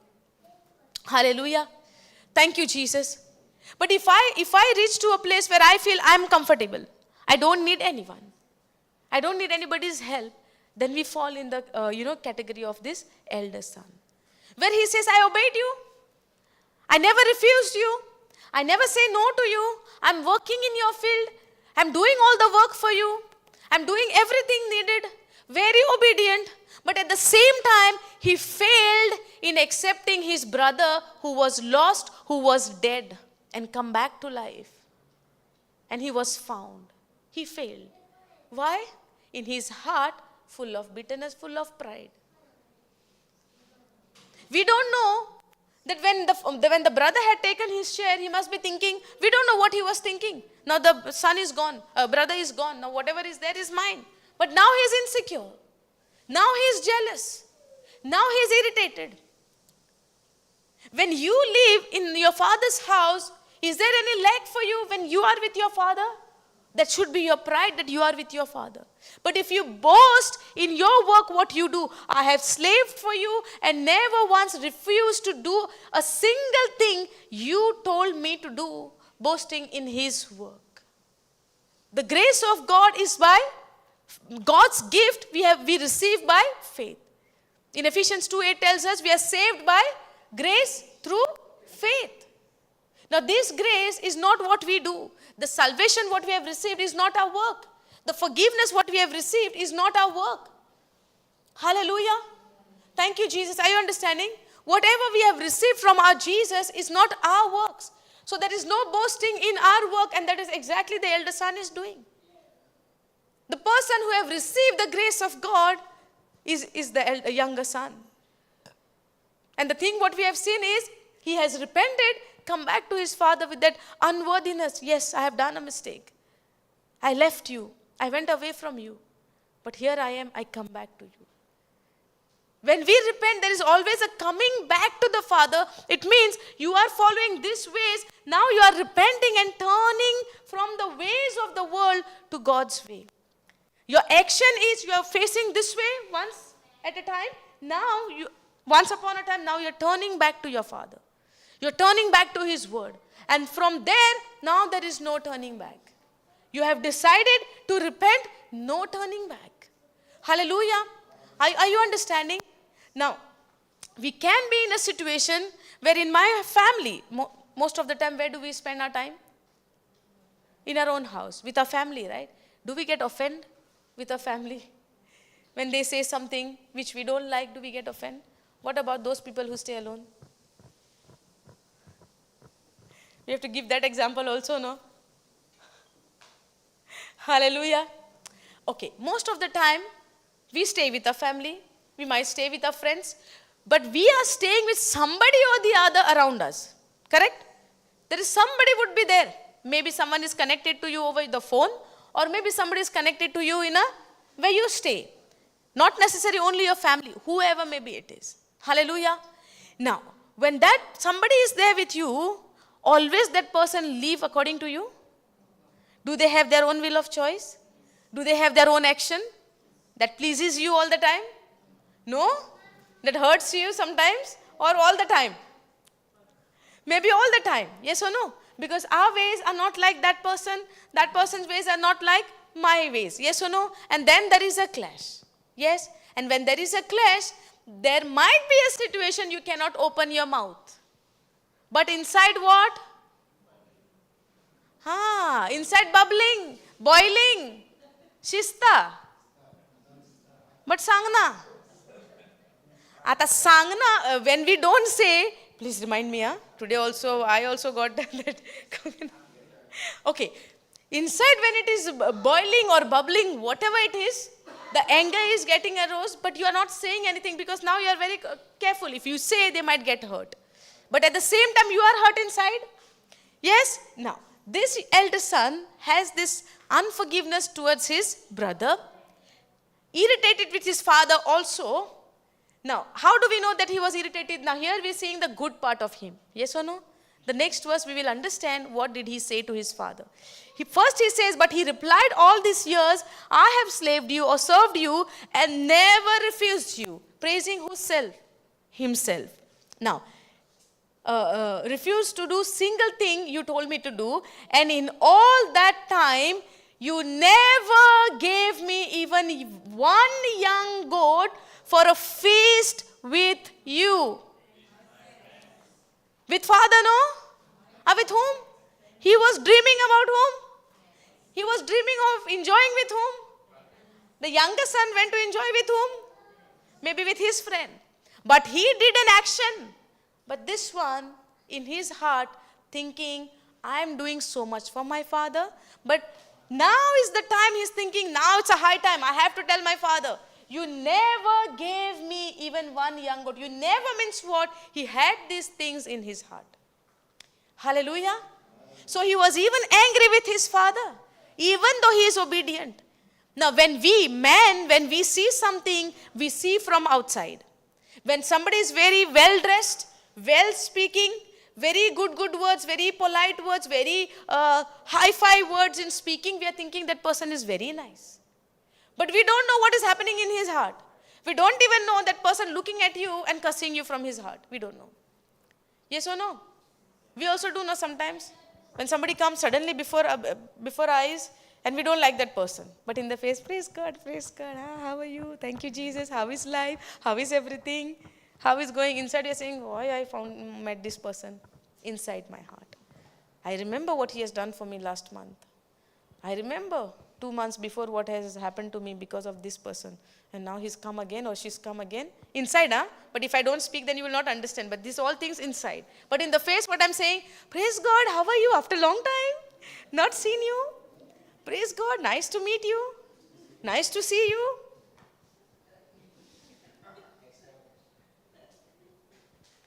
The way you all are laughing, I wonder. I really wonder. I believe I'm not there in your list.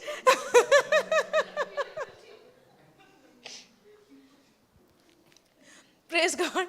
Thank you, Jesus. Hallelujah. Happens. But outside, praise God. Hallelujah. Thank you, Jesus. But inside, you never gave me even you never gave me even one young goat. He have grudge against his father. He has that, in his heart, my father did not give me. Hallelujah. That's why we go to our father and we say, right, you did not give me that. Now this time at least listen to my prayer. And Jesus said, it is finished. Everything is done, given to you. But we go before the Lord and we say, that thing is not given yet. Please give me. Not praising and thank him that it has already been done. But we are asking, give me, give me, give me. Hallelujah. And now let's see the answer, what the Father gives. Before that he said, you never gave me so that I can go and feast or celebrate with my friends. Hallelujah. Now, let's understand what is grace. Now, grace is God's unmerited favor. God's willingness, unmerited, unearned, undeserved favor. God's willingness. He gives his loving kindness, he gives his forgiveness. Everything he gives us, even though we don't deserve it, because of his mercy. Hallelujah. Are you understanding? Now this is grace. His loving kindness, his goodness. For whatever we have received through our Lord Jesus Christ, without we doing anything, this is God's grace for us. So we don't deserve. And it is a gift of God. Grace is a gift of God. And when there is a gift, there is no earning. When there is a gift, there is no payment what you do. Because it's a gift, and gift is always free. So grace is a gift. Hallelujah. Now, when you are into God's kingdom, do you have to ask anything or just tap into it, enjoy it? Hallelujah. Now, we always give an example when we explain grace. Like there is a buffet table, different kinds of food is there on the table, and you are sitting on your table and not on the buffet. Now, buffet is ready. Hallelujah. They will announce the buffet is already open. You can go and have or serve yourself. You can go and have. When he says go and have, does he telling you go cook and eat? Or buy the grocery, cook and eat? Does it tells you go to the shopping mall or go to the grocery shop, buy your grocery, cook your food and eat? No, then it is not buffet, right? Yes or no? So buffet we can represent as a grace, which is available for you. You just have to get up by faith, believing that the food is there. Hallelujah.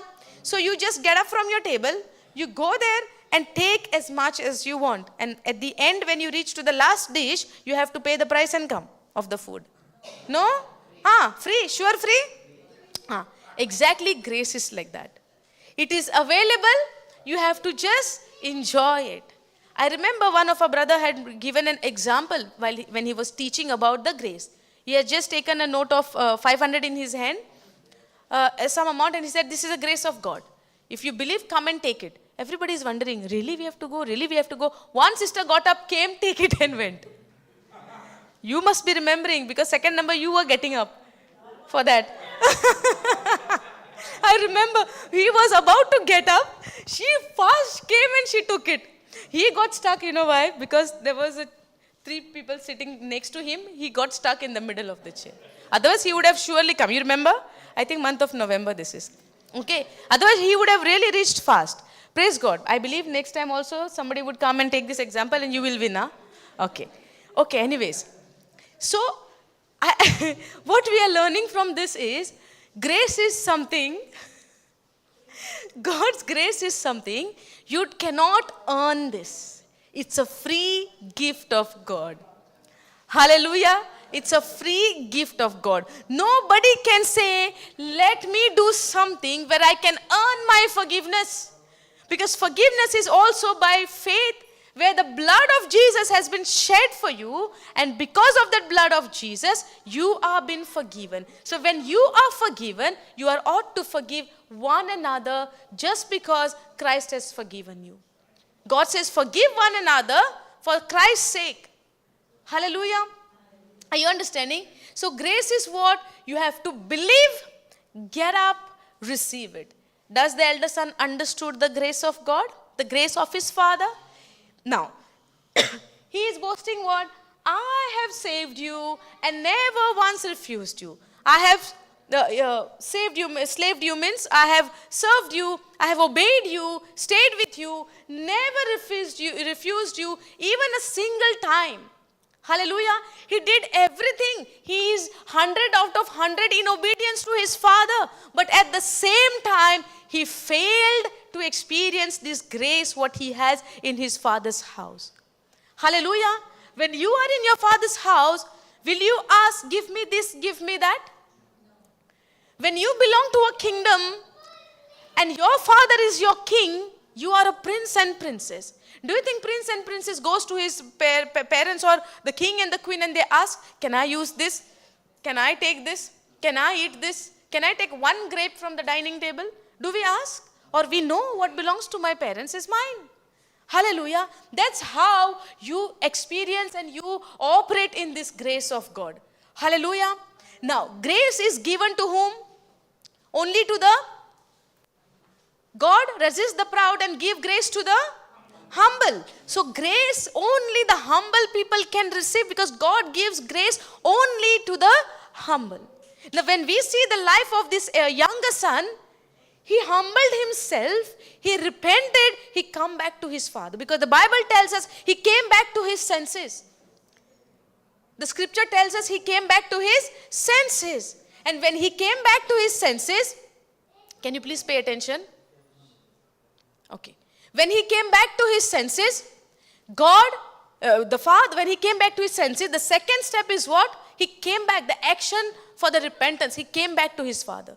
When he came back to his father, he experienced that grace where father moved with compassion, run towards him. This is the action of love. Where God ran to him, looking at his heart, looking at the humbleness of his heart. Father ran to him, did not even wait it for him because father looked at his heart. Father understood from his heart that my son has repented and turned back to me. So he didn't even wait it for him to speak the speech what he has prepared.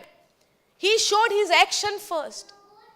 But to receive it, he did not even say, no, father, I don't want to be your son again. I don't want this robe. I don't want this ring. I don't want any fatted calf. I can be your slave only. I'm no worthy. He do not say that. When father showed him the compassion which is grace, he received it. Hallelujah. This is the difference what we saw from the younger son and the elder. The elder son is living in his father's house. He failed to tap into that grace what he already had in his father's house. Now he is saying what? You never gave me. You never gave me. He is thinking that my father has to give. But now, this is the thinking of his elder son, that my father never gave me. My father never gave me. But now we'll look at the answer, and that also what? He never gave me to enjoy with my friends. Hallelujah. One fellow came enjoying with the friends. What happened? And the other fellow wants to go and enjoy with friends. He enjoyed with friends. He understood what is outside and what is in father's house. So he repented and came back to his father's house. Because when you come to your father's house, there is a rejoicing. There is a joy in the presence of God. Hallelujah. Psalm 16 tells us, there is a fullness of joy in the presence of God. You cannot have this joy away from your father. Hallelujah. So we already saw what this younger son did, enjoying with their friends. Now this fellow again, not understanding anything, he's again telling what? Because his heart has never repented. Now, we see the life of this younger son. He went far away from his father in in physical. Yes or no? But this elder son was already far away from his father, from his heart. He might live in the house, but at the same time, his heart is far away from his father, who never understood his own father, that how loving he is. How do we know this father is a loving father? Father will never differentiate between one son and the other son. Yes or no? He will equally love them. Because who had asked the share? But did both God? Are you understanding? That means he is equal to both of them.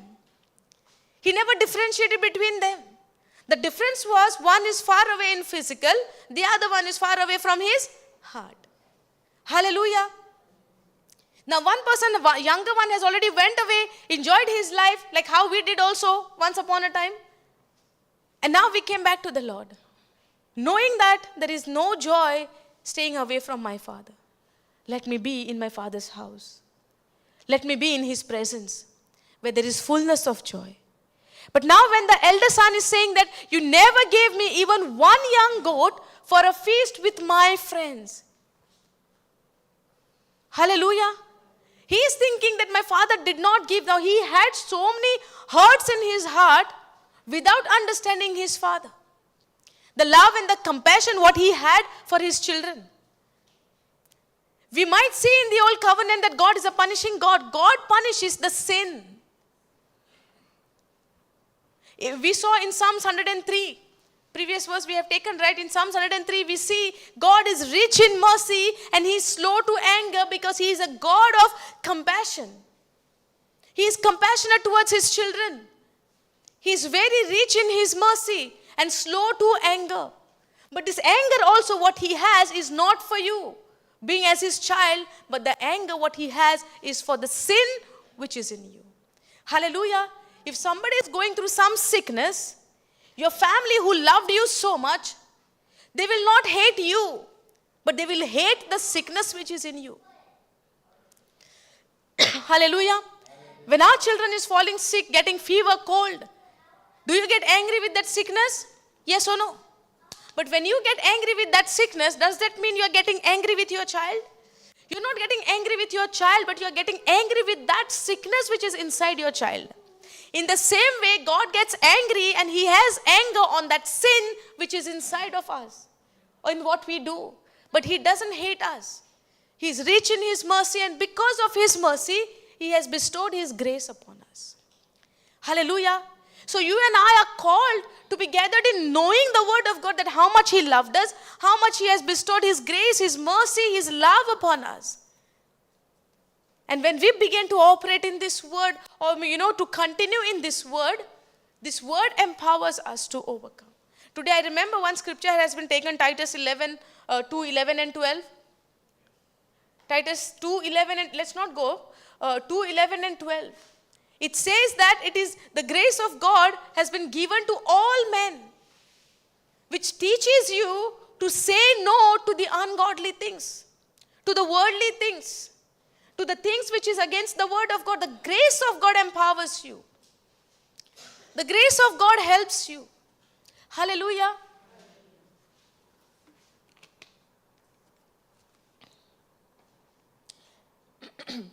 Now, thank you, Jesus. Now, but he replied, okay, go to the 30th verse. Now, he's saying what? Yet when this son of yours comes back after squandering your money on, did I say previous day, we will know, we says right, only in wild living. There was only wild living we have learned, but now he is clarifying and clearing it, what in specifically what the life he has lived. He said he has spent all the money of yours on prostitutes. You celebrate by killing the fattened calf. Now living that life is living a life of adultery. Yes or no? Because nowhere it is mentioned he was married. He lived with the prostitute. He lived the wild life, a very bad life. there is no forgiveness. According to the Jewish law, he needs to be stoned to death.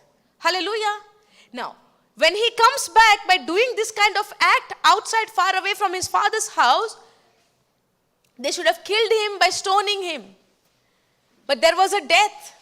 The punishment for him was a death. That's why Father also says, right, once he was dead, but now he's come back to life. Yes or no?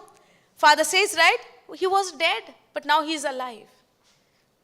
Now from death to being alive, from death to life, we can only come through the forgiveness from the Father. Hallelujah. And that forgiveness has been done by paying the penalty of our Lord Jesus Christ. Because the Bible tells us, without the shedding of the blood, there is no forgiveness. Without blood, there is no forgiveness. Hallelujah. So nobody can say, without Jesus or without the blood of Jesus, I am forgiven and I am made right in the eyes of the Lord. No. There is no salvation outside Jesus. Jesus is the only way you can go to the Father. There is no other way for you and me. There is no other way of salvation. If we go to the verse Ephesians 2:8, can we go? Are you understanding? Are we learning something? Is it helping you all?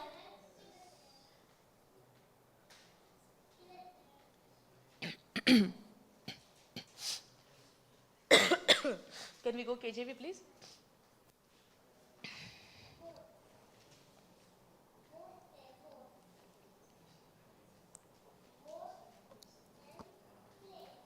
Okay. For by grace are you saved through faith. So I am not saved by grace alone. I am not saved by faith alone. I am saved by grace through faith. And that not of yourself, it is a gift of God. The salvation is what? A gift of God, which we receive because of the grace, and we receive it by faith. Hallelujah. Now, for by grace are you saved through faith, and that not of yourself, it is a gift of God, not of works, lest any man should boast. These two verses, can you put in AMP, 8 and 9?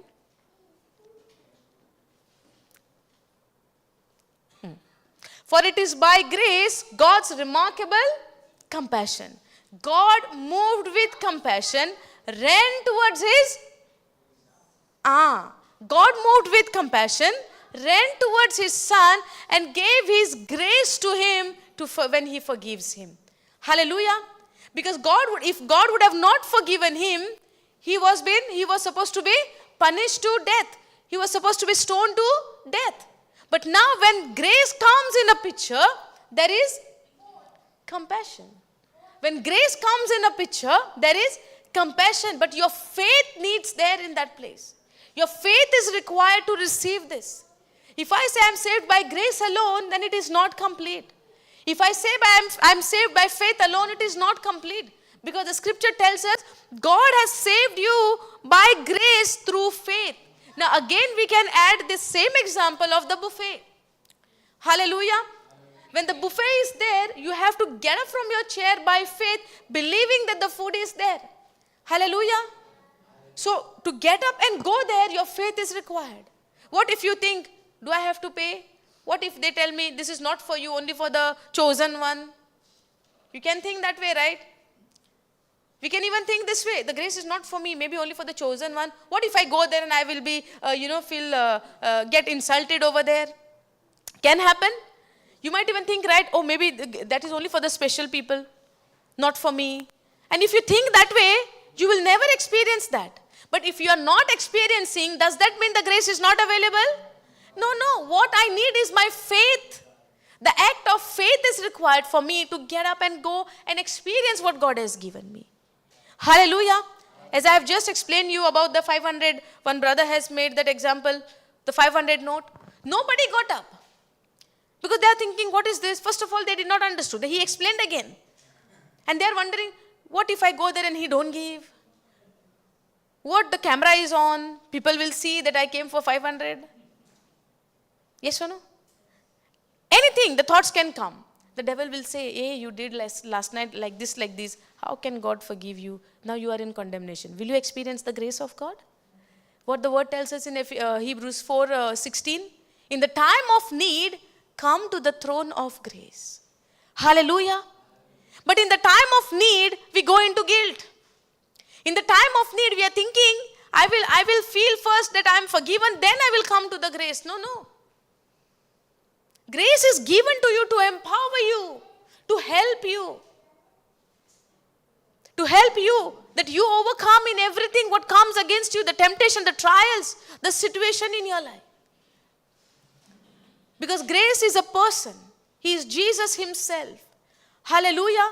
And it can work only in my weaknesses. But if I say I am very strong, I can do all things by myself on my own, then you don't have any part in grace. Hallelujah. The major thing and the very most important thing what we are learning from the life of this elder son, younger son, we see the love of God, we see the grace of God. Hallelujah. Because of his compassion, he felt compassionate towards his son. He forgets what he has done and he only see my son come back to me. And now I will rejoice. Now I will cut the fatted calf. I will celebrate. I will call everyone. Because once my son was dead, now he is come back to life. And I am rejoicing. This is the heart of the Father. Till today he is same. The word of God is same yesterday. Hallelujah. So it will change for no one. It is same for everyone. Nobody can change the word of God. We are understanding from this scripture that for it is by grace, and this grace is God's remarkable compassion and favor drawing you to Christ. Drawing you to Christ. Hallelujah. Now, compassion, this one needs to be received by faith. Now, drawing you to Christ, but this grace is what? It's God's remarkable compassion and favor drawing you to Christ, that you have been saved through faith. And through faith is what? Actually delivered. Saved from what? Actually delivered from judgment and given eternal life. This younger son deserved punishment. The punishment of, stoning him till he die. Yes or no? If you commit adultery, there is a punishment under the old covenant. If we go to Leviticus, I think.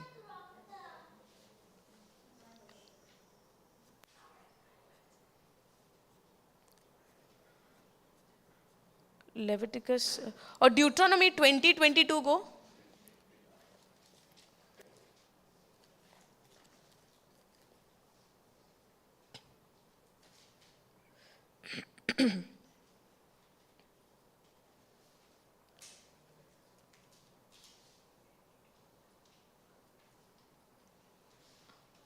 No, 20:20.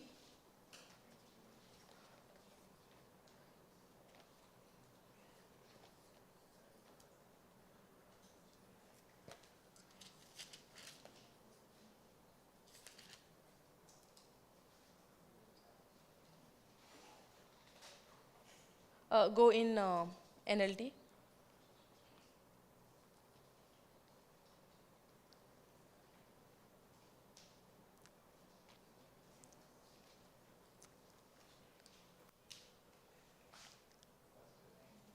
No, it's somewhere there, but I'm not finding it. But it's there. If a person commits an adultery, there is a punishment. If the woman is caught in adultery, she was supposed to stone to death. Even if man is found into committing adultery, he is supposed to stone to death. Hallelujah. Thank you, Jesus. I had that scripture, but Okay, anyways. So, there was a punishment for his son. Go back to Ephesians 2:8 in AMP, please. AMP, go. Now, he was supposed to stone to death the younger son. Yes or no? When he has committed this sin against his father, against the law, he was supposed to stone to death. But now, when the grace of God has been given to him, the forgiveness has been given to him, he is delivered from what? He is actually delivered from judgment and given eternal life. He had given a forgiveness to him through faith, and this salvation is not of yourself. Now, what we have received, the salvation is not of ourselves, but it is a free gift of God. Now, when it is free gift of God, it is not of yourself, not through your own effort. Now, it is not through your own effort. So, is there any our effort we can do to receive this salvation? No. Can we do any effort to get our forgiveness? No. When we try to get something of our own, of our own works, the forgiveness, the salvation, or anything, the healing, whatever we have received from Jesus, if we try to earn it, it comes into the category of pride. You cannot earn anything of yours. Now, when we see the life of this elder son, he was trying to earn his reward. How? I have never said no to you, always kept your word, always working in your field, and always say yes. Even a single time I did not refuse to obey you. Yes or no? Now, where was his boasting? He was trying to earn. In spite of me doing everything, you never gave me a single calf to marry or to have, celebrate with my friends. It means what? I did everything, you never gave me. That means what? My giving is depending on my works of obedience. Hallelujah. But depending on the works of your obedience, when it comes there, then it is not a free gift of God. Because nobody can boast. If we see the life of the younger son, when he received the forgiveness, did he do something over there? Did he do something? Before even he opened his mouth, bring the robe, a robe of righteousness. Bring the ring and put the ring for him. What is the sign of the ring? Authority is given back. Get the sandals and give the sandals to him. What does the sandal represent? Represent sandals what? The slaves do not wear the sandals in those days. So restoring his identity once again in spite of him being going away from him. What God sees, not what you have done, but what God sees, now how you are coming back to him, in what heart condition. Have you repented and coming back to the Lord? Hallelujah. Are you understanding? Now, four things have happened. One is we saw the robe, one we see the ring, then we see the sandals, and the fourth thing what we see is the fatted calf. This fatted calf is a sign of celebration, of rejoicing, of the returning of his son. Hallelujah. And this is what in the ritual way, in the Jewish time they used to do. Praise God. Hallelujah. When people have followed Jesus, when he has multiplied the bread, what Jesus is asking them? Are you come here because I gave the bread? You see how he understood the heart of those people? Men shall not live by bread alone. Hallelujah. So no dinner for you all today. Praise God. Thank you, Jesus. Are you following this? Are you following? So when the four things have happened, the fourth one is the celebration. There is a rejoicing. When we have taken Luke 15, 10th verse, the Lord says, Jesus says, there is a rejoicing in heaven by the angels over one man's repentance. Hallelujah. And many places Jesus has comforted those people. There are multiple examples we have seen that forgiveness of God came first. The goodness of God came first, which leaded us to repentance. Hallelujah. In Romans 2:4, I think it says, the goodness of God leads you to repentance. We need to see the goodness what he has done on the cross. And when I began to see on that or ponder on that, meditate on that, or have a relationship with the word of God where I get to know the goodness of God, what he has done, that leads me to repentance. Hallelujah. Many times we take the example of, now we have taken the example of the woman, Samaritan woman. When God gave her the word, when Jesus comforted her, first he made her comfortable.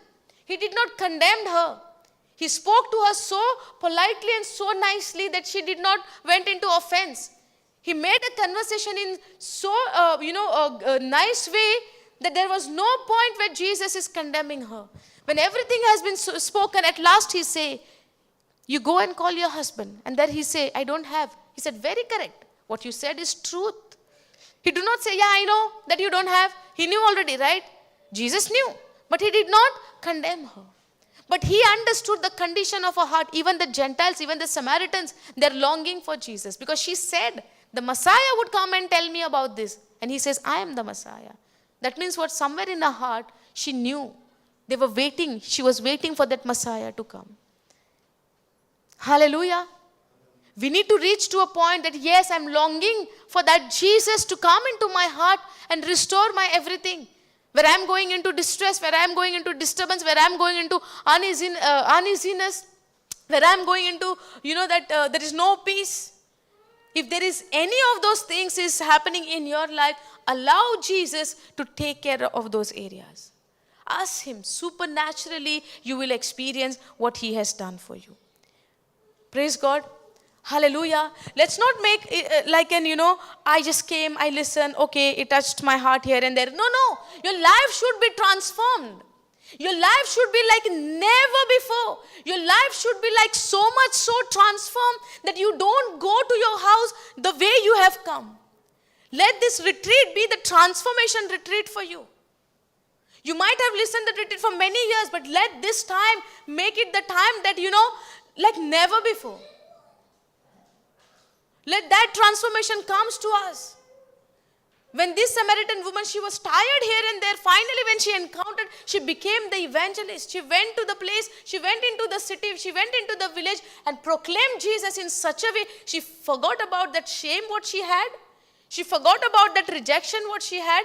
She forgot about that incompleteness what she had. She forgot about herself completely in a way, where she became Christ conscious. Messiah, I found him. That should have happened into our life. Hallelujah. That Jesus would also say, this is the time they have received it. This is what I was longing for them to get it. Hallelujah. Because once you leave from here, the world will show you the same thing. How you have come. But you should be different.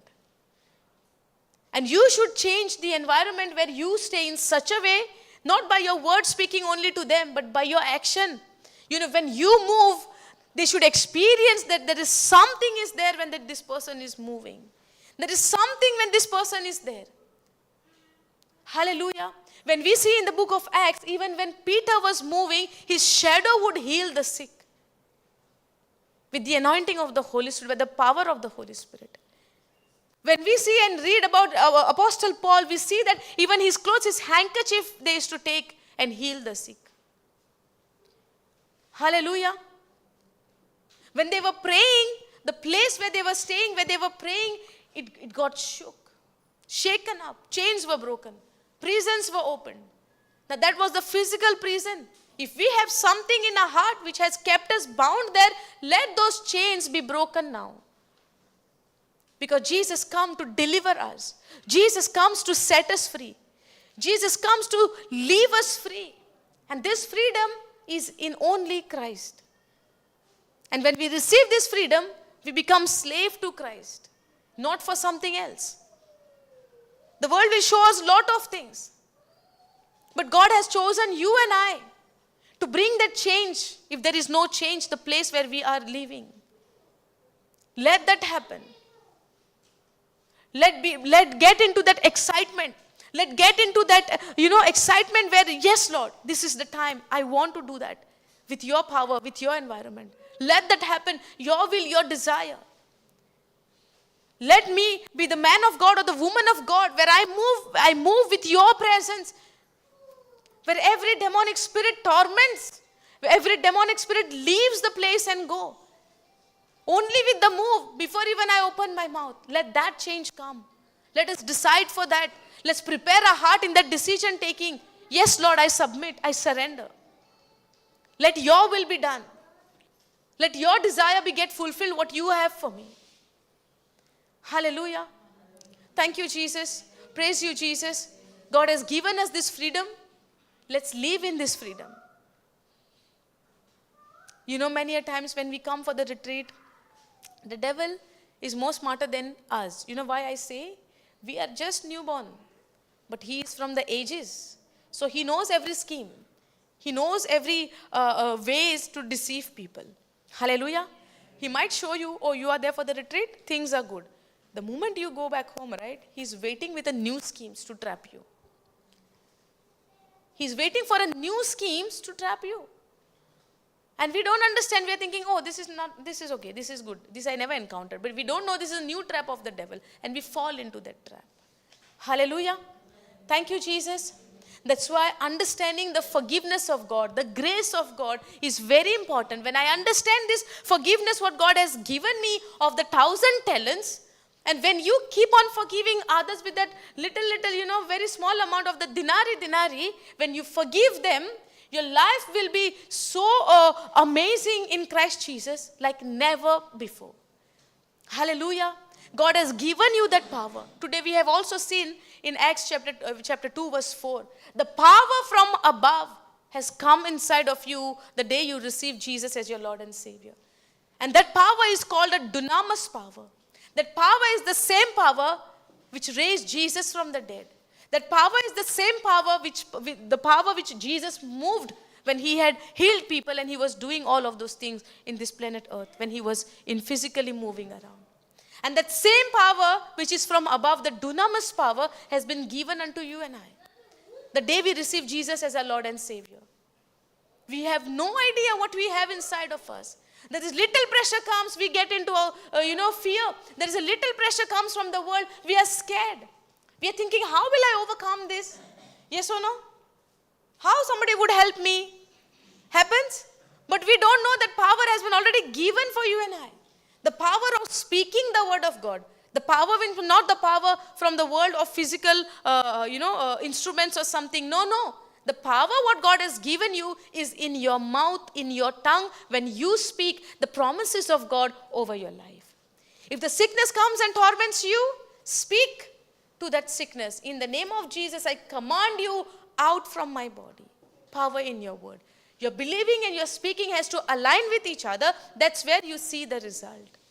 And even though you don't see the result instantly, believe in what you have spoken. Hallelujah. Because we are not the people who has been called. We are not the people who has been called to believe in the seen, but we are called to believe in the unseen, because the unseen is more real than the seen. Hallelujah. The Bible tells us the seen thing is temporary, but the unseen thing is eternal. So even though if I don't see my healing is already there in the spirit realm.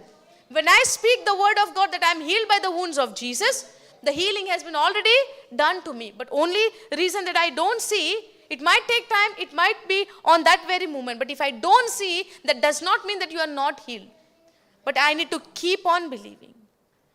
When I receive the word of God, this word has to be, stored in my heart with patience. I would not say instantly. Just like I sow the seed, I don't see the next day the fruit. It takes time. Seed, time, and harvest. Hallelujah.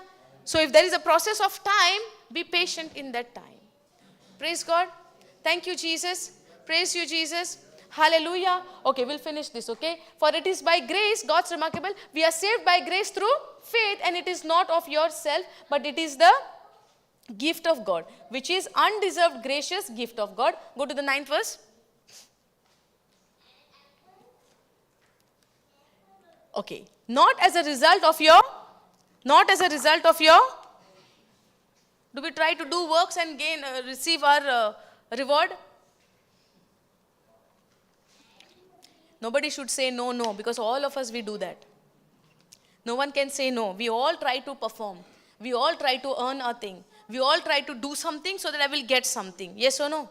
And when we try to explain the scripture also to people, right, they say, how can I get without crying? How can I get it without asking? You ask to God, not believing that if you ask only God gives. You ask to God in believing that God has already given. It has been given to everyone. But those who believe, they will receive it. Okay. Now, not as a result of your works nor your attempts to keep the law, so that no one will be able to boast or take credit in any way for his salvation. Now, what is salvation? Salvation is a full package of what? What comes in that? Healing, deliverance, forgiveness, eternal life. restoration. It's a whole package, yes or no? Now this salvation, what you receive, is not of your work. It's not of your work. But when we look unto the life of this elder son, what happens? He tries to perform, and he was believing that I did this, I did that, I did that. But at the same time, you never gave me a single calf for me to celebrate with my friends. So he's thinking my father would give me that based on my works. But you cannot receive anything based on your works. So that it's not the result of your works, nor your attempts to keep the law. Now, I obeyed my father, I obeyed this, I did this. Is it come in the law? Yes. So, what you receive from your father, what you receive from God, is not based on the result of your works or by keeping the law. I have respected you, I have kept your word, I did that, I have done that. Everything comes under the law. But it says what you receive is not your works or the attempt to keep the law, so that no one will be able to boast or take credit in any way for his salvation. No credit can be taken. Even father did not allow the younger son to speak something and then receive the forgiveness, so that the younger son can boast, I did this, that's why I received. No. Beforehand he showed his mercy. Hallelujah. Before even he says something, God had compassion on him. That's called, when you repent, when you come to the Father, you come with an humble heart. When you come as a humble person, you receive the grace of God. And through that grace of God, he received the forgiveness without even paying any penalty for his sin. Hallelujah. But now when we see unto the second son, we are seeing that he's asking the calf based on the result of his works. Based on the result of his work, where he's telling Father, first he's writing the list, what I did for you. First he's writing the list, what have I done for you. First he's writing the list of the works what he has done. I have never disobeyed you. I never did this. I never did that. Always obeyed. Not a single time I refused. Now he's writing all the goodness what he has done. Boasting in himself, trying to earn, and at last he's saying, you never gave me. Meaning what? I did this good part, you never gave me. So if I would have done something bad, it's okay, you don't give me. But when I do something good, still you did not give me. Hallelujah. Can we go there, the last verse again? And we finish. Luke 15. 30. Luke 15. Go down. 31, 32. Go. Okay, and go KJV, please.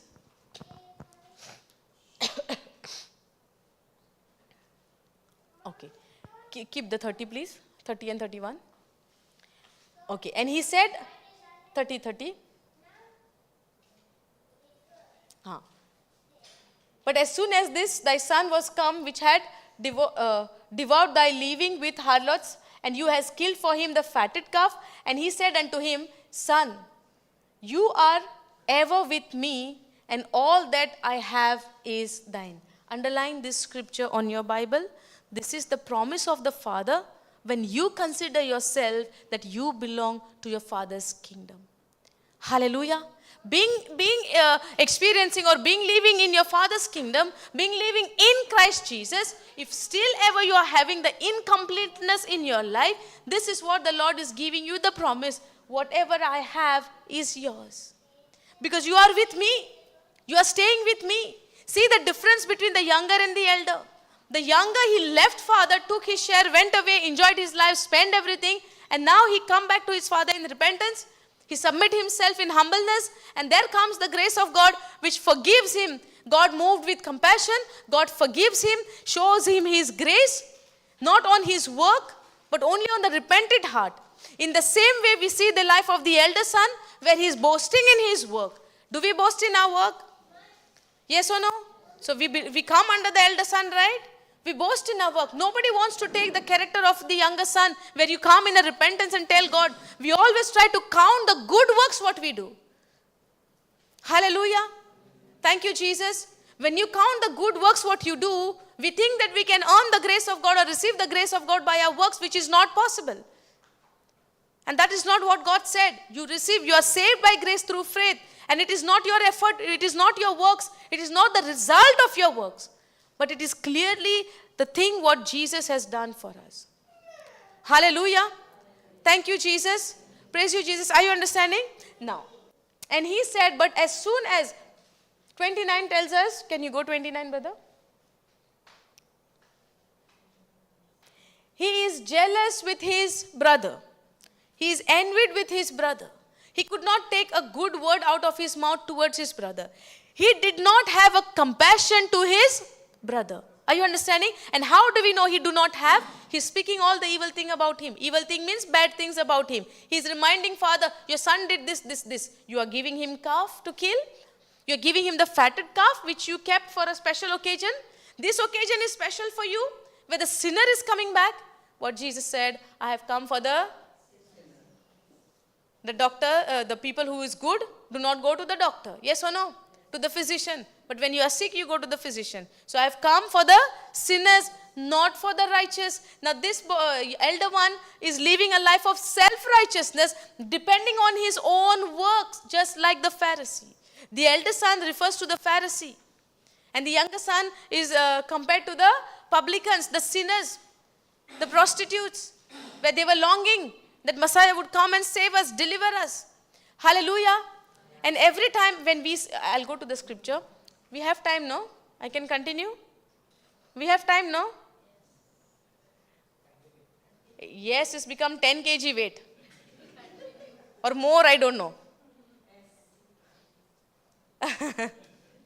Praise God. Okay. And he answering said to his father, lo, this many years, 1, 2, 3, 4, blah, blah, blah. He did. He's boasting on what he has done. Correct, no? I read it 100 times. Yes? I don't know, maybe multiple times. So I served you, and all I did, I obeyed. At any time your commandment I did not break. Always listened to you, always obeyed you. Even one time did not refuse. He's boasting himself what he has done. But you never gave me a calf, to make merry or to make celebrate with my friends. Okay. Now he's telling, as soon as your son was come back, the son is his brother, right? But he has hatred towards him, jealousy towards him. He did all wrong thing. I stayed with my father, but I did not get anything, but he got grace. Do we get jealous when somebody gets more blessings than us? Do we feel insecure? For example, maybe two people have started the retreat for the same time. One is prospering, one is becoming successful, one is changing, one is transforming, and the other person is saying, I started with her or with him the same time, but there is no change in me, but there is change in that person. Get jealous. Heart is burning. Heart is becoming red like a charcoal. Yes or no? Zata no? And we think that person is growing so fast. And then we say, no, this growth is not correct maybe. Why? When God's mercy is there, God's favor is there, God's grace is there, anything is possible to God. No one can judge which growth is faster, which growth is slower. We cannot judge anything. Because the word says nothing is impossible to God. If God's hand is upon that, if that was the case, right? If we are saying we have to go deeper first and not like this, the growth is faster means it is not correct. If we say that, right?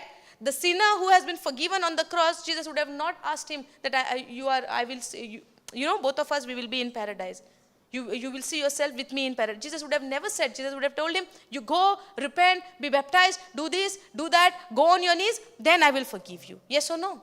Nothing is impossible to God. One thing what we have to learn is do not judge anyone. Do not judge anyone.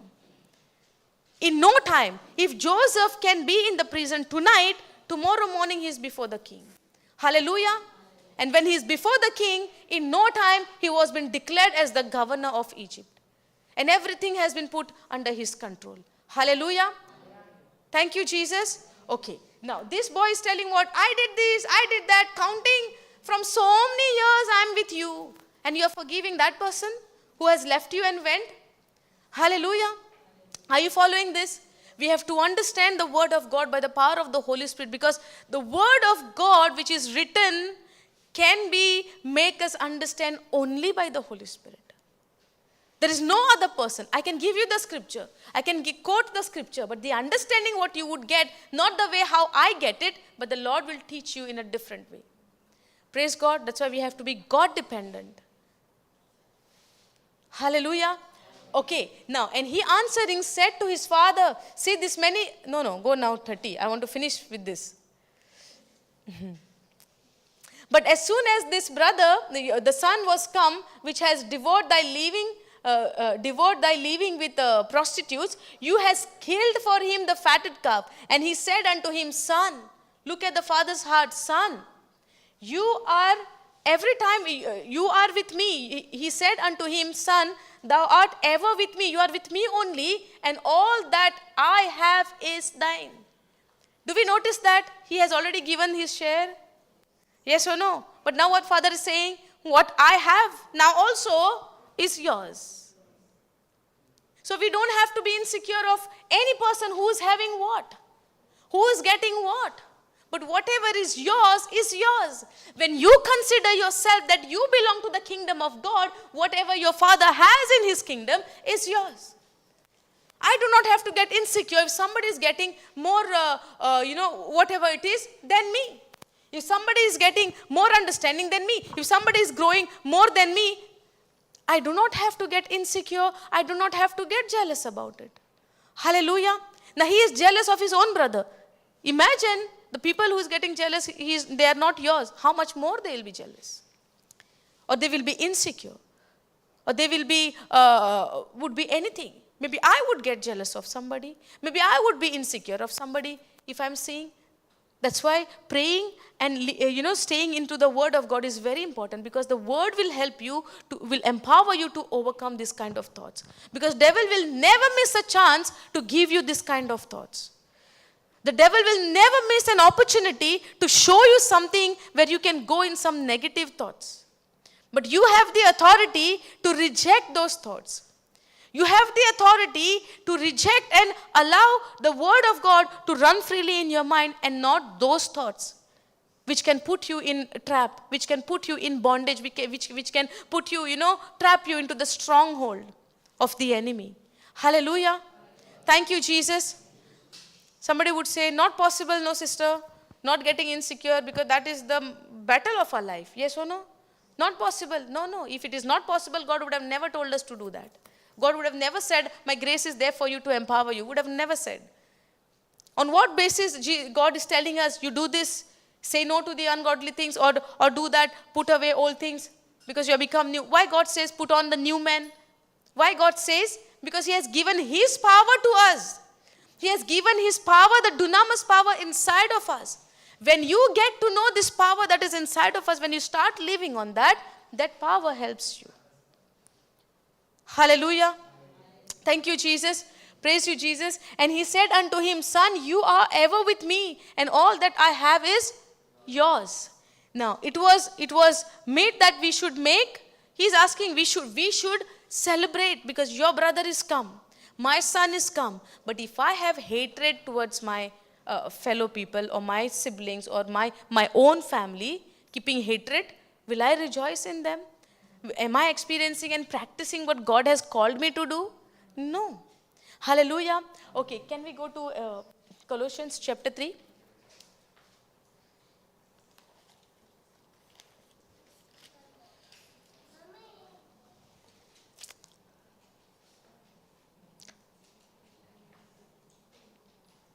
Okay, start from 8th verse.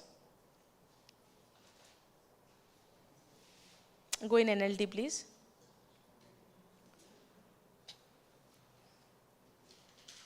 Okay, but now is the time to get rid of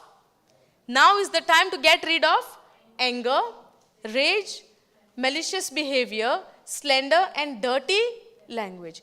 Okay, go in AMP.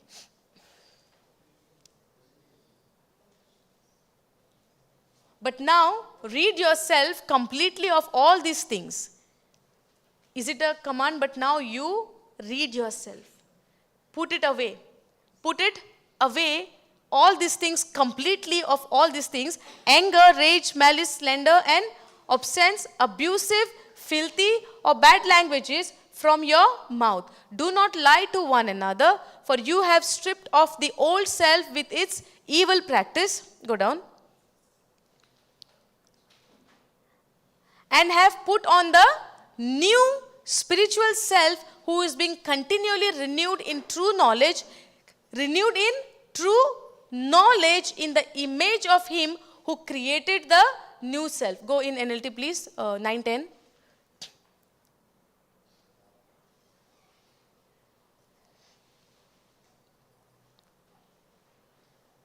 Okay, don't lie to each other, for you have stripped off your old sinful nature. The word of God tells us what? In 2 Corinthians 5:17, you are a new creature in Christ. All things are passed away. Behold, all things are become new. Now, all things are become new. Do I see? Do I have a written evidence? What should I believe? The seen thing or the unseen? When I have the written evidence, am I supposed to follow the written evidence? That's what it's. That's where we called it like obedience to the word of God or obeying the word of God. Yes or no? If the word tells me that you are now made a new creature in your spirit, now you put off the old man, now you put on the new man. You are supposed to put off and put away the anger, the slander, the abusive language. Hallelujah. When somebody says something to us, do we say, God bless you? Asta tumhe. When somebody comes against us and say all the manner of things to us, do we say, God bless you? Or do we just keep quiet? What do we say?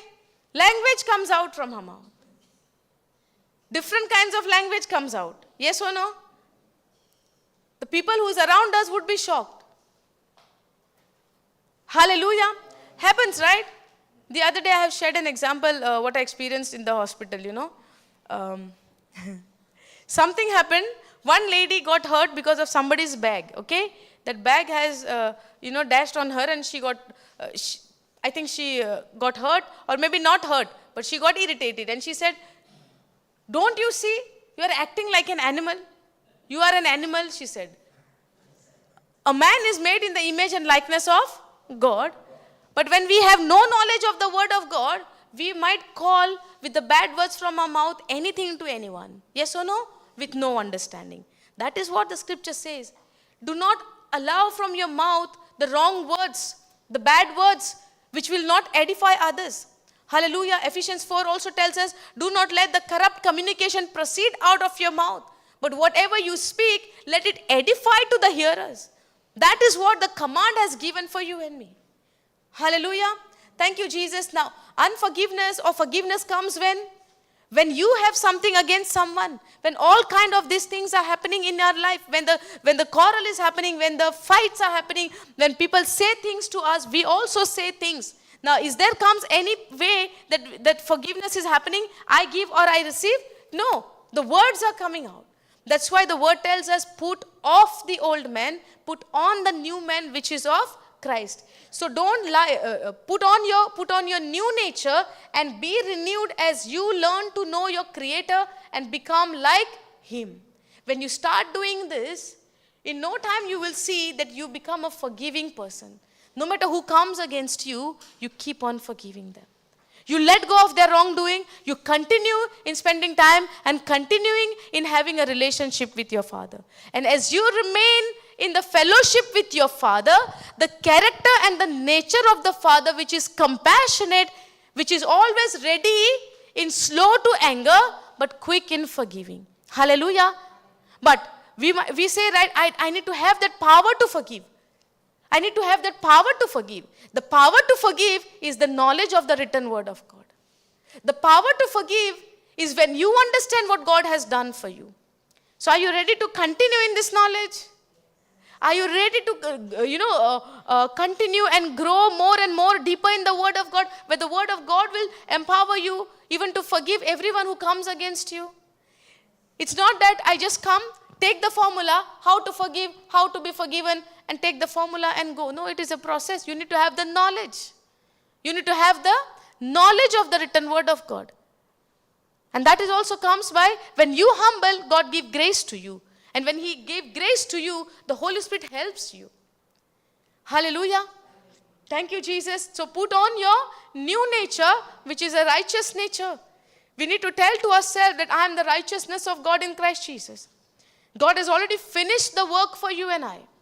So as we are living in the finished work of Jesus, we need to be pretty much sure that what Jesus has done, that he has given us a new nature, which is a righteous nature. When there is a righteous nature, this nature is compassionate towards each other. And when you are compassionate towards each other, there comes always a forgiveness you give to others. And when somebody does something to you, you are not angry. You are not speaking the abusive words to others. But whatever proceeds out of your mouth, that will edify others. Bring them closer to God. Looking unto your behavior, your transformation will be help for others to get into the word of God. Hallelujah. Many times we see people, oh, they are Christian, but see how they are living. We set a bad example for the society when we act in this way, in a bad way. If this is happening, let the God take complete control of our life. And when they say, this is Christian, I want to be like them. I love their character. I love how they are, how they are forgiving, how they are compassionate towards each other. Because you can either get angry or either you can get compassionate towards that person and ready to forgive. Hallelujah. Forgiveness comes when somebody do something to you, you need to let go and forgive. But that can happen only when you have that power inside of you. You know, to forgive. And the power is the knowledge of God. In knowing that what God has done for you. Hallelujah. Thank you, Jesus. Are you understanding? Or it become heavy too much the whole day, forgiveness. Hallelujah. Thank you, Jesus. If Jesus shed his blood on the cross to forgive you and I, how much it should be for us to forgive others? Yes or no? The major example today we saw, God has forgiven us from the 1,000 talents, and now what we have to give is, do you remember that rice and 1 kg and 40 kg? So when you have 40, 50 in abundance, sacks in your house, 1 sack, 2 sack of rice, the bags of rice in your house, it's very easy for you to give little from that if somebody is asking. Yes or no? Hallelujah. So when somebody needs forgiveness, maybe for his wrongdoing, maybe your wrongdoing, you are living, as an example for Christ. When you are the imitators of Christ, immediately you know what you have to do. Hallelujah. And the Spirit of God who is inside of you, who is dwelling in you, will convict you, will teach you, will guide you in every truth. Because he is a helper. He is a comforter who helps us in every area of our life. But if you become stiff, no, I will do everything on my own ability. No. We will mess the things more. Hallelujah. Thank you, Jesus. Praise you, Jesus. Understood? So today we learned what? More on the younger son as well as on the elder son. So when we do the boasting and all, we are operating in pride. When we depend on our own works, we are not even ready. There is no forgiveness. When we are operating in pride, we are counting our own works. That I can do all things. I did this, I did that. But you never give me. There is a pride inside of him. Or maybe when we boast in our good works, or when we boast in things, there is pride in us. Hallelujah. And when there is pride, you are not ready to forgive anyone. Hallelujah. That's where we saw the elder son was not ready to forgive his father. And he was also angry with, not ready to forgive his brother, as well as he's angry with his father. You never gave me. He has complained on his father. And how beautifully father tells him, my son, whatever is mine is yours. You belong to my kingdom. But you are inside my kingdom, but at the same time in your heart, you are far away from me. And the son who has gone far away from me, he realized he cannot live without me. Jesus said, right, without me you cannot do anything. But with me you can do all things. He realized living away from my father, there is no life for me. He encountered famine in his life. He ended up into, feeding pigs over there. Being as a Jewish culture and Jewish household, he ended up into living with the pigs. Which is the worst animal at that time, meaning it is an unclean animal for them, according to the Jewish law. Hallelujah. Thank you, Jesus. Praise you, Jesus. Hallelujah. So we know what is the situation of our heart. We know from where we have come from. We know what is a problem or what is our circumstances of our life. We know.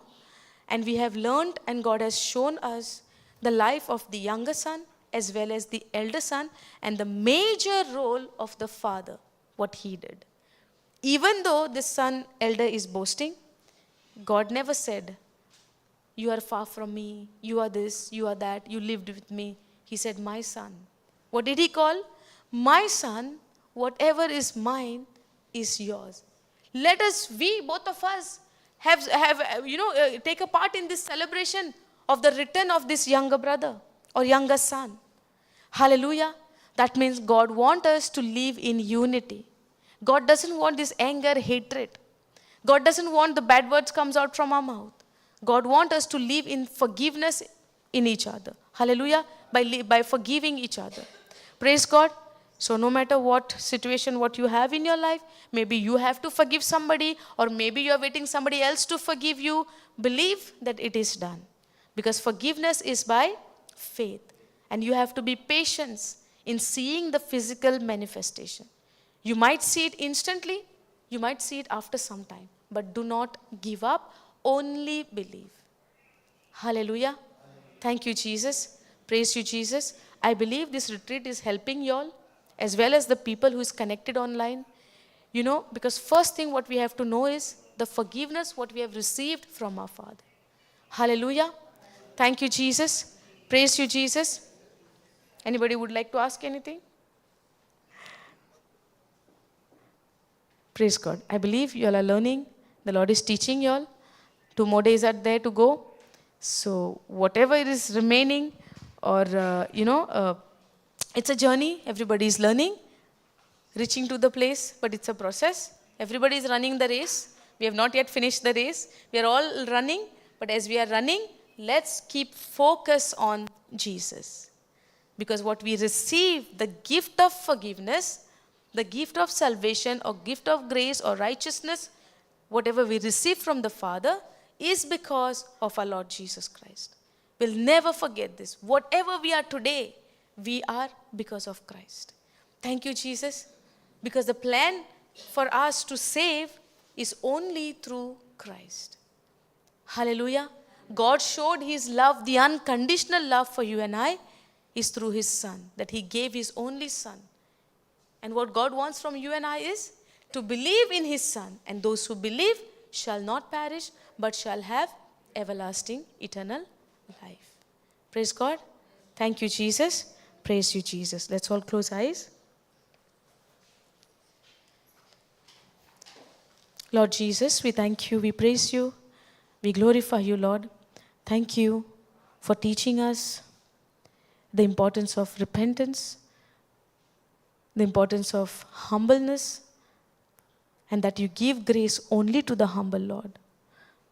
Holy Spirit, help us to live a life in humbleness. And humbleness is nothing but submitting ourselves to the Word of God. Submitting ourselves to you, Father, to do your will. And your will is for us to believe in your Son, Jesus. Where you said, those who believe in Jesus shall not be perished, but shall have eternal life. Thank you, Lord, for giving us this eternal life. Thank you, Lord, for forgiving us eternally, once and for all, the penalty you paid, Jesus, that by your precious blood we are forgiven. And thank you, Holy Spirit, for helping us to forgive the one who has done wrong to us. And help us also, Lord, to receive the forgiveness from the people who have done things to us, or to the one for whom we have done wrong. Thank you, Jesus, for opening the eyes of our understanding, showing us everything, the word of yours as a mirror, to see where we were standing, but in you, Lord, where you have brought us into your kingdom. That you also made us to sit at your right hand side, Lord. And as you are, so are we in this world, Lord. Thank you, Jesus, for giving us this new nature, your nature. And Holy Spirit, as we go deeper and deeper into this word, Help us to live in this newness of life by faith, Lord. Thank you, Holy Spirit, as we are going to continue more on this teaching from tomorrow, Lord. Help us to become more and more stronger and go deeper into the Word of God and in the knowledge of this forgiveness, what you have given us, O Lord. Thank you, Father. Thank you, Holy Spirit. Thank you, Jesus. In Jesus' name we pray. Amen. Hallelujah. Thank you, Jesus.